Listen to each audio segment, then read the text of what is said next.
Hi! Welcome to square talks. నేను శ్రీనివాస్. ఇవాళ ఒక స్పెషల్ డిస్కషన్ మనం కొనసాగిద్దాం. మనతో పాటు ఉన్నారు TRS party state secretary doctor Kandula Madhu గారు. సో, ఆయనతో పాటు మనం ఉద్యమానికి సంబంధించిన విషయాలు గానీ, లేకపోతే ఇప్పుడు బీఆర్ఎస్ ఓటమికి సంబంధించిన గానీ, ఇప్పుడు కొత్తగా వచ్చినటువంటి టీఆర్ఎస్ పార్టీ ఏదైతే తెలంగాణ రక్షణ సేన కవిత గారి పార్టీ ఉందో దానికి సంబంధించి రోల్ ఏంటనేది వీటన్నిటి మీద మనం డిస్కస్ చేద్దాం. నమస్తే మధు గారు. నమస్కారం. యాక్చువల్‌గా మీరు తెలంగాణ ఉద్యమంలో చాలా కీలకంగా వ్యవహరించారు. ఆ ఉద్యమంలో బాగా మీరు స్టూడెంట్ నాయకులుగా చాలా కష్టపడి పనిచేశారు. సో, ఇప్పుడు ఉన్న జనరేషన్‌కి జెన్‌జీకి కానీ, లేతే 2000 సంవత్సరం తర్వాత పుట్టిన ఈ టీనేజర్స్ ఎవరైతే జెన్‌జీ ఉన్నారో, వాళ్ళకి తెలంగాణ ఉద్యమం గురించి అంత పెద్దగా అవగాహన లేదు. సో, వాళ్ళకి అవగాహన కల్పించడంలో భాగంగా కవిత గారు గాని, మీ పార్టీ గాని చాలా కీలకంగా అక్కడక్కడ సభలు, సమావేశాలు నిర్వహిస్తున్నారు. సో, ముందుగా నేను అడిగేదేంటంటే, ఒక్కసారి టూకీగా తొలి దశ దగ్గర నుంచి మలి దశ వరకు ఉద్యమంలో కొన్ని ఇంపార్టెంట్ బుల్లెట్ పాయింట్స్ కొంచెం తెలియజేయమని అడుగుతున్నా. 100% కూడా గతంలో మా జనరేషన్‌లో ఉన్నటువంటి సందర్భాలల్ల యూనివర్సిటీలల్ల మేము చదువుతున్నప్పుడు, తెలంగాణ రాష్ట్ర నేపథ్యం 1969 నుంచి గాని, తెలంగాణకు జరుగుతున్నటువంటి అన్యాయం గాని, ఉమ్మడి ఆంధ్రప్రదేశ్ రాష్ట్రంలో తెలంగాణకి రావాల్సినటువంటి వాటాలు, ఉద్యోగాలు గావచ్చు, నీళ్లు గావచ్చు, నిధులు గావచ్చు, నియామకాల విషయంలో సవతి తల్లి ప్రేమని అప్పుడు ప్రభుత్వాలు చూపిస్తున్నాయనేది ఆ రోజులలో కేసీఆర్ గారు ప్రధానంగా యూనివర్సిటీ విద్యార్థులలా తీసుకుపోవడంలో ఆయన పాత్ర చాలా గొప్పది. ఎందుకంటే 2007 మేము ఉస్మానియా యూనివర్సిటీలో చదివినప్పుడు కేసీఆర్ గారు డిగ్రీ అయిపోయినటువంటి విద్యార్థులకి బస్సులు పెట్టి మరి శిక్షణా తరగతులు పెట్టినటువంటి సందర్భం ఉంది. మేము 2009 ఉస్మానియా యూనివర్సిటీలో ఎంబీఏ కంప్లీట్ చేసే టయానికి రాజశేఖర రెడ్డి గారు చచ్చిపోవటం, కేసీఆర్ గారి దీక్ష కూర్చోవటం. మాలాంటోళ్ళు శిక్షణా తరగతులలో విన్నటువంటి అంశాలు, తెలంగాణకు జరిగినటువంటి అన్యాయము, నేపథ్యం గూడా అప్పుడున్నటువంటి జనరేషన్‌కి ప్రధానంగా వామపక్ష భావజాలం ప్రధానంగా ఉండేది. హ్మ్. అందరూ గూడా ఏ చిన్న ఇష్యూ జరిగినా ప్రజా సమస్యల మీద ఈవెన్ ఆర్టీసీ బస్సుకు గూడా ధర్నా చేస్తున్నటువంటి సందర్భాలుండేవి. ఈ జనరేషన్‌లో అది కనపడకపోవటం అనేది చాలా బాధాకరం. హ్మ్. ఓన్లీ ట్విట్టర్‌లు, ఇన్‌స్టాలు, రీల్స్ తోటే టైమ్ పాస్ చేస్తున్నటువంటి సందర్భం. ఈ కరెక్ట్. క్రమంలో మా అధ్యక్షురాలు, మా పార్టీ నాయకురాలు గూడా ప్రధానంగా ఈ జనరేషన్‌ని భవిష్యత్తు తరాలకి మంచి జరగాలంటే ప్రజలల్ల ఈ భావజాలం రావాలనే దాని లక్ష్యంతోటి మా పార్టీ పనిచేయబోతుంది.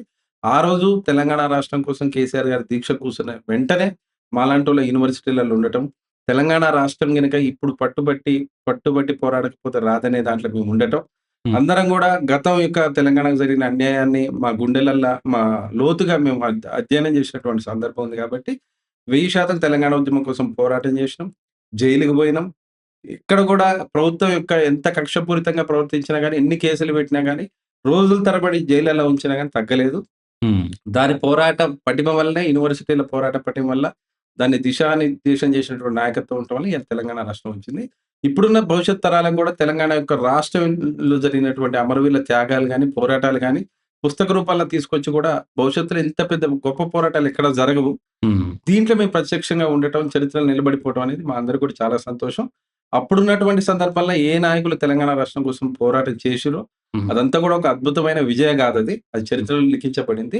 1000% ఈ జనరేషన్‌కి కూడా ఆ విధంగా తెలంగాణ రాష్ట్రంలో ఏదైతే పోరాట పటిమ చూపించినామో, భవిష్యత్తులో మన తెలంగాణ కోసం మనం గూడా ఆ రకంగా ముందుకు పోవాలనే ఆలోచనతోటి మా పార్టీ కూడా ముందుకు పోవటం జరుగుతుంది. హ్మ్.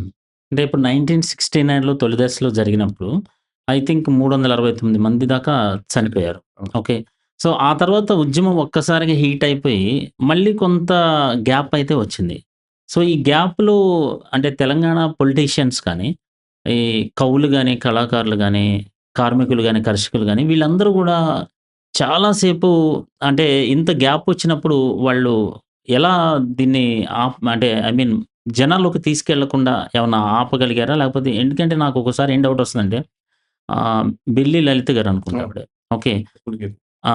ఆమె భువనగిరిలో చనిపోవటం, ఆ తర్వాత బషీర్బాగ్‌లో కొన్ని కాల్పులు జరగటం, ఇలాంటి పరిస్థితుల్లో ఏమన్నా తెలంగాణ ఉద్యమం మళ్ళీ ఉవ్వెత్తున ఎగసిందా? లేకపోతే ఈ మధ్యలో ఎందుకు ఇంత సైలెన్స్ అనేది అయిందనేది? మనం గమనించాల్సింది ఒకటే సార్. విషయం ఏందంటే 1969లో ఒక ఉపద్రవంలాగా తెలంగాణ ఉద్యమం వచ్చింది. హ్మ్. ఎప్పుడైనా తెలంగాణ ప్రజలు తెలంగాణ పక్షాన 100% గూడా చాలా సీరియస్‌గా ఉన్నారు. తెలంగాణ రాష్ట్రం తెచ్చుకోవాలనే దాంట్లో. ఓకే. కానీ నమ్మినట్టి నాయకత్వం ఏదైతే ఉందో, వాళ్ళు హ్మ్. పదవులకు ఆశపడటం వల్ల హ్మ్. తెలంగాణ రాష్ట్ర ఉద్యమం అనేది తాత్కాలికంగా పదవులతోటి ఈ పోరాటాలను అణిచివేయగలిగారు. ఎవరైతే మన నాయకుడు ఉన్నాడో, మనం నమ్మి వాళ్ళ ఆధ్వర్యంలో పోరాటం చేస్తామో, ఆ నాయకుడికి మేజర్‌గా పార్టీలో ఒక పదవి కట్టబెట్టంగానే చల్లారిపోయినటువంటి సందర్భం వచ్చింది. కానీ సమయం, సందర్భం వచ్చినప్పుడల్లా బెల్లి లలితక్క లాంటి వాళ్ళు చనిపోయినప్పుడు గాని, లేకపోతే ఉద్యమ రూపంలో, పాట రూపంలో, తెలంగాణ జానపద రూపంలో, లేదా ఆంధ్ర ప్రాంత నాయకులు అణిచివేస్తున్నటువంటి సందర్భంలో నివురుగప్పిన నిప్పులాగా తెలంగాణ రాష్ట్రం అనేది ఉంటనే ఉన్నది.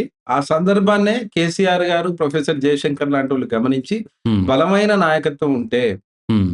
పదవులని అవసరం లేదు. పదవులతోటి మనకవసరం లేదు. అవి మనకి కాలి గోటితో సమానం అని జెప్పి, ఆ పదవుల్ని ఎప్పుడైతే త్యాగం జేసి కేసీఆర్ లాంటోళ్ళు తెలంగాణ రాష్ట్రం కోసం కంకణం కట్టుకున్నారో, ప్రజలకి 100% నమ్మకం అనేది ఏర్పాటు కావడం జరిగింది.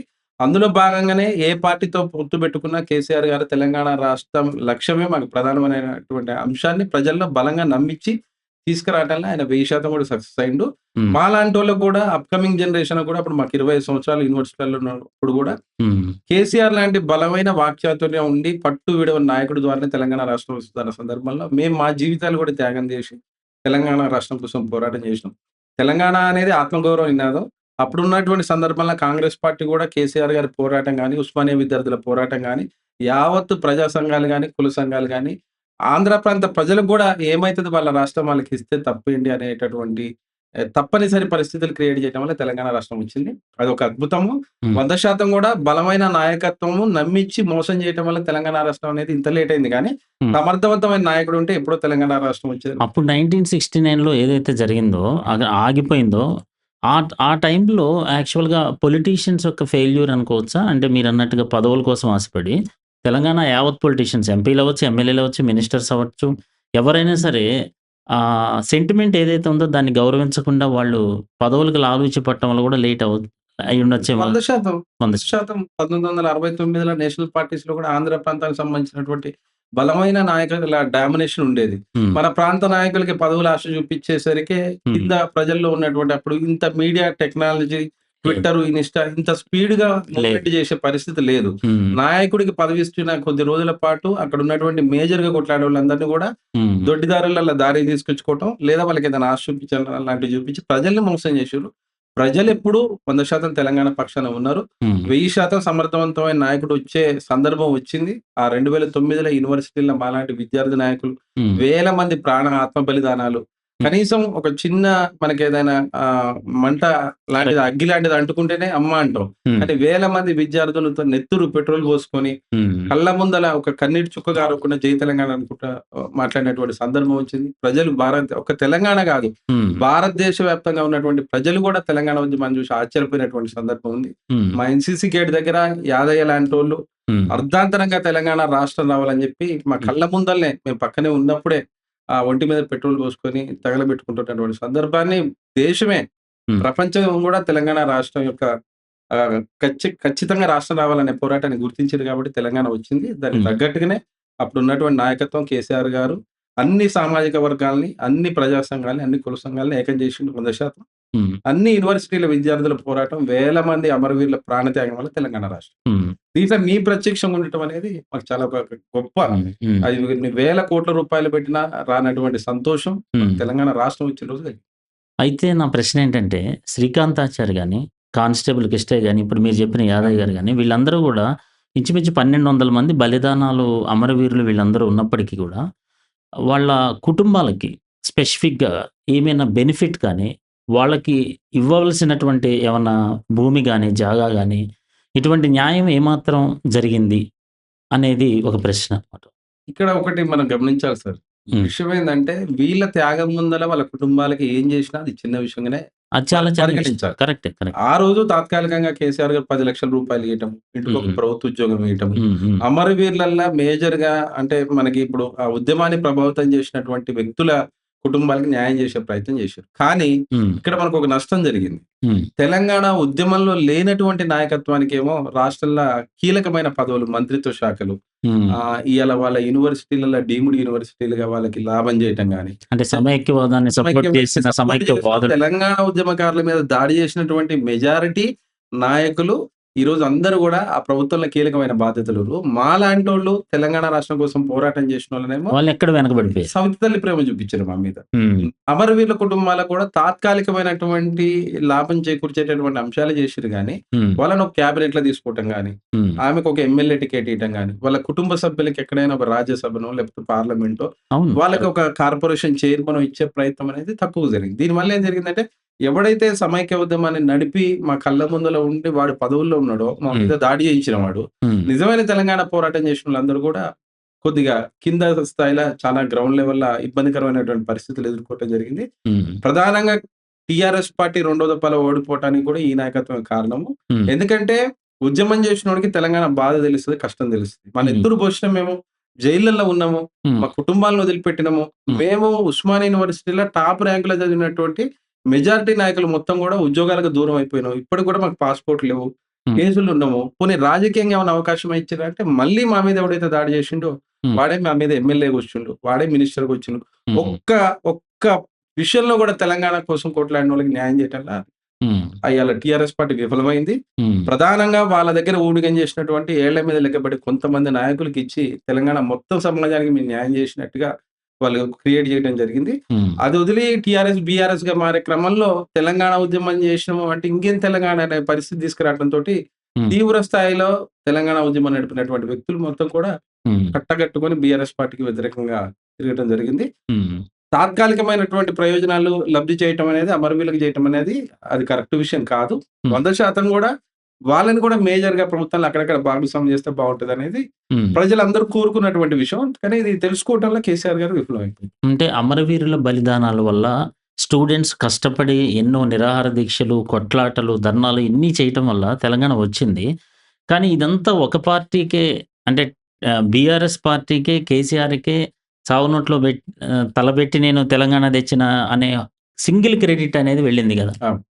అలా ఎందుకు ఆయనకే క్రెడిట్ అనేది మొత్తం వెళ్ళి ఉంటుంది? సో, ఇక్కడ ఎందుకంటే ఒక్క వ్యక్తి వల్ల సాధ్యం గాదుగా. కాదు సార్. అది ఒక్క వ్యక్తి వల్ల అయింది కాదు. ఎందుకంటే హ్మ్. కేసీఆర్ గారు గూడా మొదటి దఫాల ఉద్యమం వచ్చినప్పుడు పోలీసులకు సంబంధించి 16 జీవోకి సంబంధించి ఉద్యమం వచ్చింది. ఉద్యమం వచ్చింది. ఆ సందర్భంలో కేసీఆర్ గారు దీక్ష కూర్చుంది గూడా ఆ ఉద్దేశ్యంతో కూర్చున్నారు. కానీ ఉద్దేశంతో వచ్చి. ఎప్పుడైతే కేసీఆర్ గారు దీక్ష విరమిస్తున్నారో మేము శవయాత్ర చేసినాం ఉస్మానియా యూనివర్సిటీలో. అది చాలా ఆ! శవయాత్ర చేయటంలో ఆయన పాడ మోసిన దాంట్లో మేమందరం ఉన్నాం. హ్మ్. మీరు నమ్మరు. మా మేము జెప్పే ప్రతి కథ వెనక ఒక చాలా హ్మ్. బాధతో కూడుకున్నటువంటి సందర్భాలున్నాయి తెలంగాణ రాష్ట్రంలో. ఎందుకంటే ఓకే. అర్ధరాత్రి 12 గంటలకి మమ్మల్ని ల్యాండ్‌స్కేప్ గార్డెన్ కాడ కుక్కల్ని కొట్టినట్టు కొట్టినటువంటి సందర్భం ఉంది. అవును. మా గర్ల్స్ హాస్టల్ ఆడపిల్లని మా కళ్ళ ముందల ఆ రోజు అర్ధరాత్రి పూట కరెంట్ బంద్ చేసి ఆంధ్ర పోలీసులు విపరీతంగా కొట్టినటువంటి సందర్భం ఉంది. చాలా ఆ! దెబ్బలు తిన్నారు మేము స్టూడెంట్స్. ఆ రోజు సమైక్యాంధ్రులు ఇక్కడికొస్తారంటే వైఎస్ విజయమ్మ కాన్వాయ్ మీద పడి దాడి చేస్తే హ్మ్. 8 నెలల పాటు పోలీసులు సాంబశివుడు ములాఖత్ తీసుకొని తెలంగాణ ఉద్యమంలో ఉండడానికి మేము ప్రయత్నం చేస్తే హ్మ్. 8 నెలల పాటు పోలీసులు మమ్మల్ని వాళ్ళ నిఘాలో ఉంచుకోవడం జరిగింది. ప్రతి పనిలో 40 రోజుల పాటు జైల్‌లో ఉన్నప్పుడు జైలు జీవితం కంటే బాధాకరమైనటువంటి అవును. సంఘటన ఇంకోటి ఉండదు. చాలా చాలా బాధ. అది ఉన్నతమైన చదువులు చదివి ఉస్మానియా యూనివర్సిటీలా చదువుతున్నటువంటి మేము హ్మ్. మా రాష్ట్రం కోసం మేము జైల్‌లో ఉన్నాం.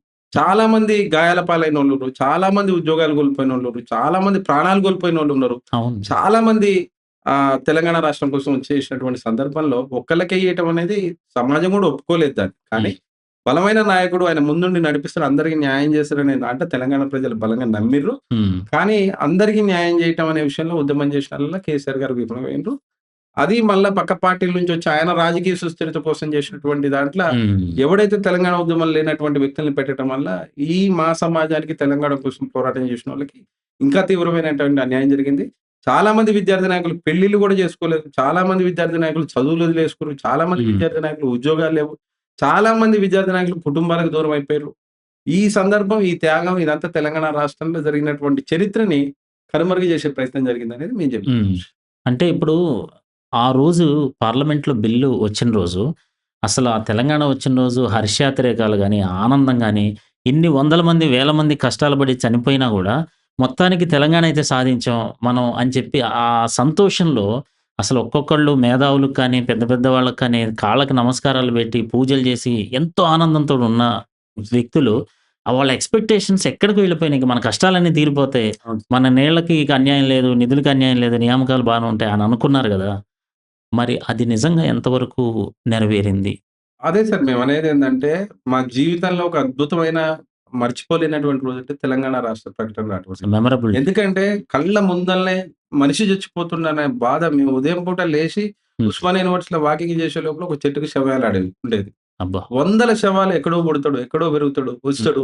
ఉస్మానియా యూనివర్సిటీ కాడ ఉరి పెట్టుకొని చచ్చిపోతే హ్మ్. తెలంగాణ అనేది పెద్ద ఎత్తున ఉద్యమానికి మేము పునాదులేసుకున్నాం కనీసం లేకపోతే నా చావుతోనైనా తెలంగాణ వస్తదని వస్తే చెప్పేసి చాలని జెప్పి ఓయూ విద్యార్థుల్ని అంతగా తెలంగాణ ఉద్యమంలో చనిపోయినటువంటి వాళ్ళు నమ్మిర్రు. హ్మ్. ఎవరు గూడా ఉస్మానియా యూనివర్సిటీలో చదువుకున్న పిల్లలు ఒకళ్ళిద్దరే చనిపోయినారు. ఓకే. ఎక్కడెక్కడో ఆదిలాబాద్ నుంచొచ్చి ఉస్మానియా యూనివర్సిటీలో చెట్టుకి ఊరేసుకొని చచ్చిపోయిండు. హ్మ్. ఠాగూర్ ఆడిటోరియం వెనక్కి పోయి ఒక అబ్బాయి పెట్రోల్ పోసుకొని తగలబెట్టుకొని చచ్చిపోయిండు. హ్మ్. మా ప్రాంతానికి కోదాడ ప్రాంతానికి సంబంధించినటువంటి వ్యక్తి, యాదవ్ సామాజిక వర్గానికి సంబంధించిన వ్యక్తి హాస్టల్‌లో ఊరి పెట్టుకొని చచ్చిపోయిండు. అయ్యో! హ్మ్. ప్రతి ఒక్కళ్ళు చనిపోయే ముందు తెలంగాణ రాష్ట్రం నా చావుతోటైనా రావాలని. అదొక రావాలని. గొప్ప కల. భారతదేశంలో చరిత్రలో ఏ రాష్ట్రానికి లేనటువంటి ఒక సుస్థిరమైనటువంటి పోరాటము, నేపథ్యము. తెలంగాణ ప్రజలు ఎంత గొప్పవాళ్ళంటే సార్, హ్మ్. మనకేదైనా కావాలంటే అవతలోడి మీద దాడి చేసే సంస్కృతి చూస్తాం. కానీ తెలంగాణ ప్రజలు వాళ్ళని వాళ్ళు చంపుకున్నారు. వాళ్ళని వాళ్ళే బలి చేసుకున్నారు. వాళ్ళ నెత్తురే ధారపోసిర్రు. కరెక్టే. వాళ్ళ ఒళ్ళు గాయపరుచుకున్నారు. అంతేగాని వా వేరే వాడి జోలికి అసలు లేదు. వాళ్ళని ఇబ్బంది లేదు. పెట్టడం గాని ఏమి లేదు. ఎంత కరెక్ట్. ప్రాణం ఒక మనిషి కన్న తల్లి కరెక్ట్. చనిపోయినటువంటి విద్యార్థి కన్న తల్లిని చూసినప్పుడు కలిగిన బాధ ఎంత బాధ అంటే వర్ణనాతీతమైనటువంటి బాధ. ఆ సమయంలో అన్ని పొలిటికల్ పార్టీస్ వచ్చి కళ్ళనీళ్లు పెట్టుకొని, ఏడిచి, శవయాత్రలు మోసి అన్నీ చేశారు గదా! మరి చేసారు. ఆ మార్పు ఎందుకు రాలేదు? నేననేది అదే సార్. నేనేమంటున్నానంటే ఇప్పుడు మీకొక మంచి విషయం చెప్తా. ఇవాళ హ్మ్. కాంగ్రెస్ పార్టీ ఉద్యమకారులకు 250 గజాల స్థలం ఇస్తంటుంది. అవును. ఉస్మానియా యూనివర్సిటీ విద్యార్థి నాయకులు పోరాటం చేసినోళ్ళు అందరూ వచ్చిర్రు. కానీ నేనేమంటున్నానంటే గతంలో దళితులకి 3 ఎకరాల భూమి పేరు మీద కేసీఆర్ గారు 30,000 ఎకరాల భూమిని పంచిండు తెలంగాణ. ఓకే. ఎవరికి? సామాన్య దళితులకు పంచిండు. హ్మ్. మరి ప్రాణం పెట్టి ఉస్మానియా యూనివర్సిటీలలో పీహెచ్‌డీలు చదివి మెజారిటీగా బలహీన వర్గాలకు సంబంధించిన పిల్లలుండి వాళ్ళ జీవితాలు త్యాగం చేస్తే మీరు ముఖ్యమంత్రి స్థానంలో కూర్చోరు. ఈ 30,000 ఎకరాలు ఏదో ఉద్యమకారులకి ఇందులో గనుక ఒక 15,000 ఎకరాలైన ఉద్యమంలో గాయపడ్డోళ్ళకి, అమరవీరుల కుటుంబాలకు పంచుంటే ఇలా శాశ్వతంగా ఆ కుటుంబాలు వాళ్ళకొక ప్రయోజనం జరుగుండేది. అంటే మీరు చెప్పేదేంటంటే సాధారణ దళితులకి 30,000 ఎకరాలు పంచారు. పంచారు. కానీ ఉద్యమంలో ఉన్నటువంటి అదే బలహీన వర్గాలకు సంబంధించి పీహెచ్‌డీలు చేసి ఓయూలలో అన్ని యూనివర్సిటీలలో ఉన్నటువంటి నాయకులకు మాత్రం పంచరు. పంచలేదు. మా తల్లిదండ్రులు కూడా సామాన్యులు సార్. మేము సామాన్య కుటుంబం నుంచొచ్చి హ్మ్. ఉస్మానియా యూనివర్సిటీ దాకా వచ్చినామంటే చాలా గొప్ప విషయం. చాలా ఉస్మానియా చాలా గ్రేట్ యూనివర్సిటీలో అది. పీహెచ్‌డీలు చేసిన మేనేజ్మెంట్ డిపార్ట్‌మెంట్‌లో పీహెచ్‌డీ చేసిన మా విద్యార్థి నాయకులందరూ గూడా హ్మ్. వాళ్ళ నెత్తురు పోసిర్రు. వాళ్ళ త్యాగం ఉంది. అందరూ గూడా జీవితాలు వదిలిపెట్టి తెలంగాణ రాష్ట్రం కోసం పోరాడితే 250 గజాల స్థలం కోసం ఈ ప్రభుత్వాలు ఇయాల పొద్దుగూకులు వాళ్ళని కూసోబెట్టుకొని ఇస్తారా ఇయ్యరా అని జెప్పి తెలంగాణ ఉద్యమంలో లేనటువంటి వ్యక్తులతోటి కమిటీలేసారు. ఈ 5 సంవత్సరాలు ఫస్ట్ 5 సంవత్సరాలు ఫస్ట్ టర్మ్‌లో లేదు. లేదు. సెకండ్ టర్మ్‌లో గెలిచినప్పుడు లేదు. సో, మరి మేబీ బీఆర్ఎస్ ఓటమికి ఒక ప్రధాన కారణం ఇదై ఉండొచ్చు. 1000% సార్.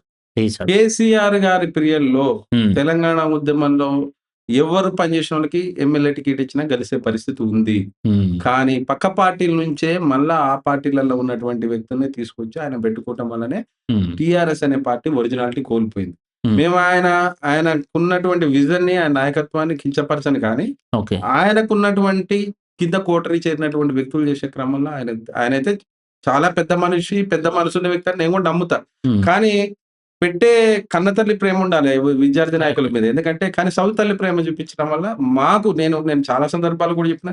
ప్రభుత్వ సంక్షేమ పథకాలలో ఒక 50% రిజర్వేషన్ ఉద్యమకారులకియ్యండి. హ్మ్. ఆ 30,000 ఎకరాలు ప్రభుత్వ సంక్షేమ పథకం అయినప్పుడు అందులో ఒక 50% ఇస్తే అందులో కూడా ఉన్నోళ్ళు కూడా బలహీన వర్గాలు. కరెక్ట్. ఇంత చిన్న విషయాన్ని కూడా ఆ రోజు ప్రభుత్వం పెడచెవిన పెట్టింది. ఆర్టికల్ రాసినాం. నేను తెలంగాణ ఉద్యమం చేసినా అని పోయి చెప్పుకుంటే, మేము చేయలేదు అనే కాడికి తీసుకొచ్చి మమ్మల్ని అవమానపరిచే విధంగా చేసినటువంటి సందర్భం వచ్చింది. హ్మ్. దాంట్లో భాగంగానే 1000% బీఆర్ఎస్ పార్టీ ఓటమికి అదే కారణమైంది. హ్మ్. పక్క పార్టీ నుంచి వచ్చి తెలంగాణ ఉద్యమంలో లేనటువంటి నాయకులు చేయటం వల్లనే టీఆర్ఎస్ పార్టీ క్యాడర్ మొత్తం దెబ్బతినిపోయింది. హ్మ్. కేసీఆర్ గారిని కలిసే పరిస్థితి ఉండదు. హ్మ్. మా బాధ చెప్పుకునే పరిస్థితి లేదు. ఇంత పెద్ద ఉద్యమం నడిపిన నాయకులకే చెప్పుకునే పరిస్థితి లేనప్పుడు సామాన్యులకి ఏం న్యాయం జరుగుద్దనే విషయంలోనే రెండో దఫాల ప్రభుత్వం పోయింది. హ్మ్. ఇప్పుడు కాంగ్రెస్ ప్రభుత్వం కూడా బిచ్చగాళ్ళని చూసినట్టుగా 250 గజాలు ఇస్తాము అని చెప్పేదో కేకే కమిటీతో చేసిన కేకే తెలంగాణ కమిటీస్. హ్మ్. ఇలా ఉండున్నోళ్ళుంటే ఇంకా మంచిగుండేది. సరే అయినా మనకు న్యాయం చేస్తారని నేను నమ్మకంతోటి అడుగుతున్నాను. హ్మ్. ఈ చరిత్రలో నిలబడిపోయేటటువంటి అంశము చేస్తే తెలంగాణ ఉద్యమం చేసిన వాళ్ళకి గాని, అమరవీరులకి చేసినా గాని ఎంత చేసినా తప్పు లేదు. ఎందుకంటే ఒకప్పుడు రూ. 1,00,000కి ఎకరం ఉన్నటువంటి భూములు 3,00,00,000 ఇంత సుస్థిరమైనటువంటి ప్రభుత్వాలు తెలంగాణలో ఉన్నటువంటి భూభాగం తెలంగాణ యొక్క అభివృద్ధిలో ఇంత పాత్ర అయినటువంటి వ్యక్తులు చాలా మంది కూడా ఉద్యమం చేసినోళ్ళు. హ్మ్. వాళ్ళని కాపాడే పార్టీకే భవిష్యత్తు ఉండాలనేది మేము చెప్పేటిది. అంటే ఇంత సెన్సిటివ్ ఇష్యూ ఎవరైతే అమరవీరులున్నారో ఈ 1200 మంది వాళ్ళు వాళ్ళ ప్రాణాన్ని కూడా లెక్క చేయకుండా తెలంగాణ వస్తే చాలు మాకు మా ప్రాణం పోయినా పర్లేదు అని అనుకున్నట్టే ఈరోజు ఆరోపణలు ఎలా ఉన్నాయంటే మీ పార్టీయే చంపిందని చెప్పేసేసి కాంగ్రెస్ పార్టీ మీద బీఆర్ఎస్ అంటుంటే, మీ పార్టీ వాళ్ళు చనిపోయారు మీరెందుకు చనిపోలేదని ఇప్పటికి దీని మీద విమర్శలైతే పరస్పరం చేసుకుంటున్నారు. అవును. రాజకీయ విమర్శలు. దీన్నెట్లా చూడాలి మరి? సార్, తెలంగాణ ప్రజలు స్వచ్ఛమైనటువంటి మనస్తత్వం కలిగినటువంటి వ్యక్తులు. హ్మ్. తెలంగాణ అంటేనే ఆత్మగౌరవం. హ్మ్. వేరే ప్రాంతాల్లో లాగా కులానికి సంబంధించో, మతానికి సంబంధించో అవును. ఇటువంటి భావోద్వేగాలు, ఆలోచనలు ఉన్నటువంటి వ్యక్తులు కాదు. తెలంగాణ అంటే నాది అనుకుంటారు. హ్మ్. మీకు చాలా సందర్భాల్లో అవును. చాలా గొప్ప గొప్ప వ్యక్తులు చెప్పారు. తెలంగాణ సమాజం యొక్క తెలంగాణ వ్యక్తుల యొక్క అదనేది చాలా గొప్ప మనసు కలిగినటువంటి వ్యక్తులు. అవును. ఆ రోజు ఉన్నటువంటి రాజకీయ పార్టీలు కాంగ్రెస్ గావచ్చు, టీఆర్ఎస్ పార్టీ గావచ్చు. నాకు 25 సంవత్సరాలు ఉన్నాయి ఉస్మానియా యూనివర్సిటీలో ఎంబీఏ చదువుతున్నా. ఓకే. తెలంగాణ వస్తే మన జీవితాలు మారుతాయి. మన నీళ్లు లేవు. హ్మ్. మన తాతల తండ్రుల కుటుంబ జీవన విధానం మంచిగా లేదు. హ్మ్. ఉద్యోగాలు లేవు. ఆంధ్ర ప్రాంతానికి సంబంధించిన వాళ్ళని చెప్పితే పొలిటికల్ పార్టీల మాట వినే మేము తెలంగాణ ఉద్యమం చేసాం. ఓకే. నిజంగా జీవితాలు మారిపోతాయంటే హ్మ్. యూనివర్సిటీలో చదివినటువంటి మాలాంటోళ్ళే ఇంత నమ్మినప్పుడు సామాన్య ప్రజలు ఎందుకు నమ్మరు సార్? ఈజీగా 1000% నమ్ముతారు. దాంట్లో భాగంగానే భావోద్వేగాలకు గురయ్యి చాలా మంది ప్రాణాలు కోల్పోయినటువంటి అంశాన్ని మీరు అపహాస్యం చేస్తే దాన్ని తెలంగాణ సమాజం ఒప్పుకోసారు. స్వతంత్ర ఉద్యమం కంటే కూడా గొప్ప అంశం ఏంటంటే తెలంగాణ రాష్ట్రం, హ్మ్. తెలంగాణ పోరాటం అది. ఇయాల రాజకీయ పార్టీలు దాన్ని క్లెయిమ్ చేసుకోవటం కోసం మేమే ఇచ్చడం వల్ల తెలంగాణ వచ్చిందని వాళ్ళంటే మేము పోరాడుకుంటూ ఇస్తే మీరు వచ్చినట్టుగా బలి పశువులైనటువంటి కుటుంబాలకి జరగాల్సినటువంటి లాభం ఏందనే దాని మీద ఫోకస్ చేయాలి గానీ, రాజకీయ కుట్రలు చేసుకుంటా వచ్చిన రాజకీయ పార్టీ మాదే సోనియమ్మ ఇచ్చిందని చెప్పేసి ఇక్కడ కాంగ్రెస్ వాళ్ళు అంటారు. వాళ్ళంటారు. అక్కడ మేము తెచ్చిన పార్టీ మేము పులినోట్లో మేమనేది అదే తలపెట్టి సార్. ఇప్పుడు మేమేమంటున్నాం అంటే సోనియమ్మ ఇచ్చినటువంటి కాంగ్రెస్ పార్టీ ముందే ఇస్తే హ్మ్. ఇంతమంది చనిపోయేది చనిపోయేవారు కాదు ఒక కదా! వర్షన్. అవును. నిజంగా పోరాడుకున్న సోనియా గాంధీ కూడా ఇయ్యకపోయేది అనేది వీళ్ళ వర్షన్. కానీ బలైనటువంటి వ్యక్తులకి టీఆర్ఎస్ పార్టీలో ఏం లాభం జరిగింది? హ్మ్. కాంగ్రెస్‌లో మీరే న్యాయం చేయబోతుర్రు. ఇక్కడ ప్రూవ్ చేసుకోండి. హ్మ్. ఇక్కడ మీరు ఆత్మ పరిశీలన చేసుకోండి. మేమేమంటున్నాం? అంతమంది బలి తీసుకుర్రు పోరాటాలు అన్నప్పుడు టీఆర్ఎస్ పార్టీ ఉద్యమకారులకు గాని, చనిపోయినటువంటి వ్యక్తులకు గాని, పోరాటం చేసినటువంటి వ్యక్తులకు గాని ఏం న్యాయం చేసింది? హ్మ్. పోనీ బీఆర్ఎస్ పార్టీ చేయకపోవడం వల్ల విఫలమైపోయింది. కాంగ్రెస్‌కి అవకాశం వచ్చింది. లక్షల ఎకరాలు హైడ్రా ఇయ్యాల 15,000 ఎకరాలు, 20,000 అవును. ఎకరాలు కబ్జా తీయండి. అల్ల 3 ఎకరాల భూమి ఉద్యమకారులకి ఇయ్యండి. ఏళ్ల మీద లెక్క పెట్టొచ్చు. హ్మ్. హైడ్రా కాపాడేది మొత్తం కూడా భూ కబ్జాదారుల కాడ నుంచే కదా! అవును. అవును. మా భూములు కదా ఇది. మన ఎత్తురు పోషినాం కదా! మా పోరాటం ఉంది కదా! మీరు హైడ్రా చేసిన దాంట్లల్ల మొత్తం మీద కూడా ఒక 5% చేసిన తెలంగాణ ఉద్యమంలో చనిపోయినోళ్ళకి గాని, పోరాటం చేసినోళ్ళకి గాని 100% భూమి ఇయ్యొచ్చు. హ్మ్. ప్రభుత్వం పెద్ద మనసుతోటి చేయమనండి. హ్మ్. ఆయన చేయలేదు. తెలంగాణ ఉద్యమం చేసి తెలంగాణ పోరాటాన్ని నడిపిన నాయకుడు చేయలేదు. మరి నువ్వు తెలంగాణ ఉద్యమం లేకపోయినా నువ్వు ముఖ్యమంత్రి అయ్యేటటువంటి గొప్ప అవకాశం హ్మ్. వేల మంది త్యాగం వల్ల, పోరాటం వల్ల మీకు ముఖ్యమంత్రి అయ్యే అదృష్టం లేదు. 1,00,00,000 మందికి ఒకళ్ళు జరుగుతది సార్ అది. అవును. అవును. పవర్ అనేది మీ చేతిలో ఉన్నది. మీరు చేయండి. హ్మ్. వాళ్ళ మీద మీరు నెట్టడం ఎందుకు? మీ మీద వాళ్ళు నెట్టండి. మీకు చేత కాకపోతే హ్మ్. భవిష్యత్తులో మేమైనా చేయగలిగేటటువంటి మా నాయకురాలు చేస్తానని చెప్తున్నది కదా! హ్మ్. మేమేమంటున్నాం అంటే ఏ పార్టీ అయినా ఏదైనా న్యాయం చేసే విధంగా అన్ని పార్టీల నుంచి ఒక అఖిలపక్షం వేయండి. 250 గజాలు అడుక్కోవాల్సిన అవసరం ఏముంది? హ్మ్. ఒక టీఆర్ఎస్ పార్టీ బడా నాయకుడు కాడ నుంచి 15,000 ఎకరాల కబ్జా భూమిని ఈ మధ్యనే అవును. గవర్నమెంట్ రికవర్ చేసుకుంది. రికవర్ 15,000 ఎకరాలు ఒక వ్యక్తి కింద ఉన్నప్పుడు హ్మ్. ఇంత ప్రాణాలు పోయినాయి. కుటుంబాలు ఆగమైపోయినాయి. ఒకడే కొడుకున్నటువంటి కుటుంబాలు చాలా ఉన్నాయి సార్. అవును. చనిపోయినటువంటి వాళ్ళకి వ్యక్తులు. ఫస్ట్ ప్రయారిటీ ఇవ్వాలసలు. వాళ్ళు మనుషులు మానసికంగా హ్మ్. కన్న తండ్రి, కన్న కొడుకు అవును. కళ్ళ ముందర చచ్చిపోయిన తర్వాత వాళ్ళ కుటుంబాలల్ల వాళ్ళు వాళ్ళ జీవోత్సవాలాగా బతుకుతున్నారు సార్. కరెక్టే. వాళ్ళకి ఏం న్యాయం చేసినా తక్కువే. తక్కువే. కానీ కాకపోతే చేయాల్సిన కనీసం బాధ్యత మనది. కరెక్ట్. కన్న తండ్రి ప్రేమ చూపియండి మీరు. హ్మ్. ఇలా చేస్తే భవిష్యత్తుల వాళ్ళకి మంచి చేస్తే తెలంగాణ రాష్ట్రంలో పోరాటం చేసినోళ్ళకి బలమైన పక్క రాష్ట్రాలల్ల, కొత్తగొచ్చిన రాష్ట్రాలల్ల చాలా సంక్షేమ పథకాలు ఇచ్చిర్రు. అవును. స్టడీ చేయండి. హ్మ్. తెలంగాణ ఉద్యమం చేసినోళ్ళు, తెలంగాణ నేపథ్యం ఉన్నోడు, తెలంగాణలో చనిపోయినటువంటి వ్యక్తులకు న్యాయం చేయకపోతే ఏ ప్రభుత్వానికైనా ఇదే పరిస్థితి వస్తదని చెప్పేది మేము చెప్తున్నాం. అయితే ఒక కీలకమైన విమర్శ ఏంటంటే, అంటే చాలా మంది నోట్లో మీరు వినే ఉంటారు. ఏంటంటే, కేసీఆర్‌కి మంత్రి పదవి రాకపోవటం వల్లే తెలంగాణ ఉద్యమాన్ని పట్టుకొని ఆయన టీఆర్ఎస్ పార్టీ అప్పట్లో స్థాపించారు తప్ప, లేకపోతే ఆయనకి మంత్రి పదవి వచ్చుంటే అసలు ఈ లొల్లి ఉండేదే కాదని ఇప్పటికి చాలా మంది సంవత్సరాల నుంచి అంటున్నారు. హ్మ్. ఇది ఏమన్నా కుట్రపూరితమైనటువంటి మాట లేకపోతే నిజమా? నిజమనైతే నేను అనుకోను సార్. ఓకే. కాకపోతే ఒకటేందంటే సమర్థవంతమైన నాయకుడికి అవకాశం ఇయ్యకపోతే హ్మ్. ఎక్కడైనా ఇదే జరుగుతది. అంతే. 1000% ఎందుకంటే కేసీఆర్ అనే వ్యక్తి సామర్థ్యం ఉంది. హ్మ్. ఇయాల ఒక రాష్ట్రాన్ని భారతదేశంలో ఒక 2 దఫాలలో ముఖ్యమంత్రిగా చాలా సమర్థవంతంగా పరిపాలన చేసినటువంటి వ్యక్తి అయాల ఆ పదవి కూడా చేయగలిగేటోడు. ఓకే. కానీ రాజకీయ పార్టీలలో ఉన్న దరిద్రమే ఉంటదంటే సార్ సమర్థులకు తొందరగా అవకాశాలు రావు. రావు. హ్మ్. అది వాళ్ళ అభద్రతా భావమో తెలవదు. వీళ్ళ దూకుడు వల్ల జరిగే అంశమో తెలవదులే గానీ హ్మ్. సమయం వచ్చినప్పుడు అది కూడా ఒక రకంగా మంచిదే జరిగింది. ఒక అంటే దగ్గర గెలుపు మనం ఒక అవకాశం గుర్రాలకి కోల్పోయినామంటే మనకు అంతేనండి. మంచి అవకాశం ఉందనేదే మనం ఒప్పుకోవాలి. ఇలా రేవంత్ రెడ్డి గారు కూడా అదే పరిస్థితి. ఏళ్ల తరబడి కాంగ్రెస్‌లో కొమ్ములు తిరిగినటువంటి పెద్ద పెద్ద బడా నాయకులు గాదని, హ్మ్. పక్క పార్టీ నుంచి వచ్చినటువంటి వితిన్ షార్ట్ పీరియడ్‌ల హ్మ్. చిన్న వయసులో ముఖ్యమంత్రి అయినటువంటి సందర్భం వచ్చింది. ఆయన మా దగ్గర జెడ్పీటీసీగా పోటీ చేసి, ఇండిపెండెంట్‌గా చేసి టీఆర్ఎస్ తోడు హ్మ్. తిరిగినటువంటి మొన్న ఈ వ్యక్తే. మధ్యన 20 సంవత్సరాలైన ఆ! కూడా చేసినటువంటి వ్యక్తే. పురస్కరించుకొని అంటే ఇళ్ళనే ఉంటే ఇంకా జెడ్పీటీసీ స్థాయిలోనే ఉండేవాడేమో. అది. ఆళ్ళ టీడీపీని వదిలిపెట్టడం, రాజకీయాలలో లేదంటే అదృష్టం కలిసొచ్చే కాలం వస్తే నడిచొచ్చే కొడుకులాగా అవును. కేసీఆర్ గారి సామర్థ్యానికి తగ్గ సిట్యుయేషన్ పదవి ప్లస్ ఈక్వేషన్ అంటారు. ఇయ్యలేకపోవటం వల్ల జరిగిందనుకుంటా గానీ, హ్మ్. అది ఇయ్యకపోవటం వల్ల ఈయన తెలంగాణ ఉద్యమం చేసిందనేది మూర్ఖత్వం. ఆ సమయ సందర్భం కోసం ఎదురు చూసిండు. హ్మ్. ఆ సమయ సందర్భంతోటి ఆయన హ్మ్. బయటికి రావడంతోటి ఆయన సామర్థ్యం బయటకొచ్చిందనేది నేను నమ్ముతా సార్. హ్మ్. ఓకే. సో, ఇప్పుడు నీళ్ళ విషయంలో మనకేదైతే ఉమ్మడి రాష్ట్రంలో ఇబ్బందులు ఎదుర్కొన్నారో, సో, ఇప్పుడు నీళ్ళ విషయంలో ఉమ్మడి రాష్ట్రంతో పోలిస్తే ఇప్పుడు కొంచెం పర్వాలేదా? లేదంటే అదే రకంగా ఉండేటటువంటి పరిస్థితి ఉందా అనేది నా ప్రశ్న. నీళ్ళు సార్ ఒకటే సార్ ఇక్కడ. నీళ్ళ సామర్థ్యం ఏందంటే, కేసీఆర్ అనే వ్యక్తికి నీళ్ళ మీద పూర్తి అవగాహన ఉన్నటువంటి వ్యక్తి. హ్మ్. బాగా ప్లస్ స్టడీ చేశారు. తెలంగాణలో ఎక్కడ భూములు ఎండిపోతున్నటువంటి సందర్భం ఉంది. హ్మ్. ఎక్కడ నిల్వ చేస్తే భవిష్యత్తుల మనకి మంచి జరుగుతదనేటటువంటి ఆలోచన బాగా తెలిసినటువంటి వ్యక్తి. హ్మ్. ఇక్కడ గతంలో ఏం జరిగిందంటే, నీటి నిల్వ ఎక్కువైనప్పుడు వర్షాకాలంలో విపరీతమైన వర్షాలు రావటం వల్ల కొన్ని లోతట్టు ప్రాంతాలు మునగటం వల్ల కూడా ఒక రకమైన నష్టమైంది. కానీ ఓకే. భవిష్యత్తులో ప్రపంచ దేశాల యుద్ధాలు మొత్తం కూడా నీళ్ళ కోసమే జరగబోతున్నవి. హ్మ్. డబ్బులు, మంచి, చెడు, భూములు వీటన్నిటికంటే కూడా ప్రధానమైన సమస్య ప్రపంచం మన భారతదేశం గాదు. ప్రపంచమే ఎదుర్కొని పోయే అతిపెద్ద సమస్య మంచినీళ్ళ సమస్య. Water issue. దీన్ని 100% కూడా కాళేశ్వరం కట్టి సఫిషియెంట్‌గా హ్మ్. ఆ మూల నుంచి ఈ మూల వరకు నీళ్లు ఇయ్యటం వల్లనే తెలంగాణ ప్రాంతంలో రూ. 2,00,000 భూమి 2,00,00,000కి పోయిందనేది హ్మ్. ప్రజలు ఎరిగిన రియల్ ఎస్టేట్ సత్యం. బాగా అవును సార్. ఎందుకు ఎదుగుతది సార్? ఖమ్మం జిల్లా నేలకొండపల్లి మా ప్రాంతంలో ఓకే. రూ. 4,00,000 లేని భూమి రూ. 2,50,00,000కి అమ్మిర్రు ఎకరం. అబ్బబ్బా! ఆదిలాబాద్ నుంచి, కరీంనగర్ నుంచి ఏ ప్రాంతానికి చూసినా దాని భూమి రేటు పెరగటం వల్ల అద్భుతాలు ఏం జరగలేదు. నీళ్లు సఫిషియెంట్‌గా పోవటం వల్ల, హ్మ్. పంటకి సాయం చేయటం వల్ల, ఓకే. తెలియకుండానే రియల్ ఎస్టేట్ వ్యాపారం పెరగటం వల్ల, ఇప్పుడు హ్మ్. ఆంధ్ర ప్రాంతానికి సంబంధించినోళ్ళు ఒకళ్ళిద్దరు ఇలా మాట్లాడతారు. నేను ముక్కుసూటిగా అడుగుతున్నా. హ్మ్. మీరు ఆంధ్ర ప్రాంతం వోళ్ళొచ్చి తెలంగాణ భూములు మేము కొనకపోతే ఎవరు కొంటారు అంటారు కదా! మీరు హ్మ్. మీ దగ్గరనే కొనుక్కొని పెంచుకోరాదండి? హ్మ్. ఇక్కడ నీటి నిల్వలు, సామర్థ్యము, సారవంతమైన భూములు మీకిప్పటికి గూడా భారతదేశంలో ఏ ప్రాంతానికైనా బెంగుళూరుకైనా, కలకత్తాకైనా, అవును. చెన్నైకైనా భూకంపం వచ్చే ప్రమాదం ఉంది గానీ హైదరాబాద్‌కి లేదు. లేదు. హైదరాబాద్ ఫ్రెండ్లీ ఇది అట్మాస్ఫియర్. చాలా, చాలా అద్భుతమైన ప్రాంతం. ఒకసారి ఇక్కడ బతికినోళ్ళు ఇక్కడి నుంచి పోయేటటువంటి సందర్భం ఉండదు. హ్మ్. ప్రపంచ దేశాల నుంచి వదిలిపెట్టుకొనొచ్చి హైదరాబాద్ వచ్చే రోజులు గూడా వచ్చినాయి. చూస్తూనే ఉన్నాం. అంటే మెయిన్ హైటెక్ సిటీ అంతా చంద్రబాబు నాయుడు డెవలప్ చేసాడనేది ఒక ఇంగ పెద్ద అప్పుడు విమర్శ ఉంది. ఒకప్పుడు మూర్ఖతం సార్. అది మొదలుపెట్టిందేమో కాంగ్రెస్ పీరియడ్‌ల.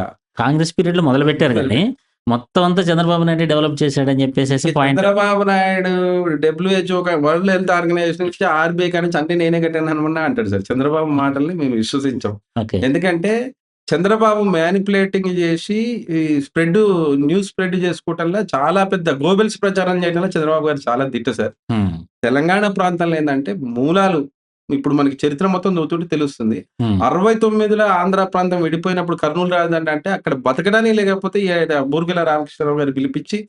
అప్పుడున్నటువంటి వ్యక్తులు ఇక్కడ మీది హైదరాబాద్ రమ్మని పిలిపించుకున్నటువంటి చరిత్ర ఇప్పుడు బయటకొస్తుంది. హ్మ్. హైదరాబాద్ అనేది ఏంటంటే చాలా అద్భుతమైన నగరం. చార్మినార్ కట్టిన అప్పుడు ఇప్పటికి గూడా మన డ్రైనేజ్ సిస్టమ్ నిజాం పీరియడ్‌ల చేసినటువంటి అప్పుడు 30,00,000 జనాభా లేదు సార్. హ్మ్. ఇయాల దాదాపు 2,00,00,000 మంది జనాభా వచ్చిన సందర్భంలో గూడా ఓకే. ఆ సిస్టమ్ ఎక్కడ గూడా మరమ్మతులు చేస్తున్నాం గానీ, ప్రక్షాళన చేయలేకపోతున్నాం. హ్మ్. అంత పెద్ద గొప్ప అద్భుతమైనటువంటి మా ఆర్ట్స్ కాలేజ్ చూస్తే హ్మ్. అర్థమైపోతది. హ్మ్. హ్మ్. భారతదేశంలో ఇంత గొప్ప కట్టడం ఎక్కడ లేదు. హ్మ్. ఆ రోజులలో యూనివర్సిటీలకు ఒక 2,000 ఎకరాలు కేటాయించాలనే ఆలోచన ఉందంటే, అప్పటినుంచే తెలంగాణ నేపథ్యంలో చాలా అద్భుతమైనటువంటి నాయకత్వం పనిచేసింది. హ్మ్. నిజాం పీరియడ్‌లో ఉన్నటువంటి గొప్ప వ్యక్తులు గావచ్చు, మంచోళ్ళు ఉండొచ్చు, చెడ్డోళ్ళు ఉండొచ్చు. అదే. తెలంగాణ ప్రాంతాల్లో ఒకళ్ళొచ్చి మేము చేసిందంటే భ్రమ సార్ అది. మరి హ్మ్. అప్పుడెందుకు కాలేదు? హైటెక్ సిటీ కట్టినప్పుడే భూమి రేట్లు అంత కావాలి గదా!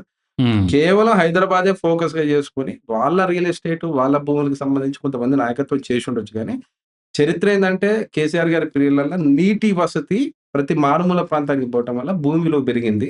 ఇంకొకటేందంటే విజనరీ లీడర్ కాబట్టి హైదరాబాద్ చుట్టుపక్కల ప్రాంతాలు రంగారెడ్డి జిల్లా గావచ్చు, ఇటుపక్క ఈ జిల్లా గావచ్చు, ఒక జిల్లా అని లేకుండా వాటర్ ఫెసిలిటీస్ ఇచ్చి 24 గంటలు కరెంట్ ఇచ్చి, పారిశ్రామికవేత్తల్ని ప్రోత్సహించి, ఒక హ్మ్. పద్ధతి ప్రకారం చేయటం వల్ల వచ్చినటువంటి హైప్ మినహాయించి, మేమే హైదరాబాద్‌కని ఎవరు చెప్పుకున్నా తప్పే సార్. హ్మ్.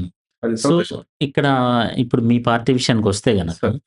కవిత గారు బయటకొచ్చి పార్టీ అనేది స్థాపించారు. కానీ ఇన్నాళ్ళు ఆవిడ కేసీఆర్ కూతురుగానే ఉండి, ఎవ్రీథింగ్ ఈజ్ ఫైన్ అన్నట్టుగా ఆ 10 ఇయర్స్ టర్మ్ అంతా గూడా ఉండి హ్యాపీగా, తర్వాత ఇప్పుడొచ్చి లోపాలు బయట పెడితే జనాల్లో ఎంత విశ్వసనీయత ఉంటుంది? అసలు ఎక్కడ చెడింది అనేది మీరు మీ పార్టీ తరపున అసలు విషయం చెప్పండి? విషయం ఏందంటే సార్, హ్మ్. ఇప్పుడు జనరల్‌గా కేసీఆర్ గారు చాలా పెద్ద విజనరీ నాయకుడు. ఓకే. ఈ మా నాయకురాలు చెప్పేటటువంటి అంశం ఏందంటే, నా ఆలోచన విధానాన్ని ఇంప్లిమెంట్ చేసేటటువంటి అవకాశం నాకివ్వలేదు.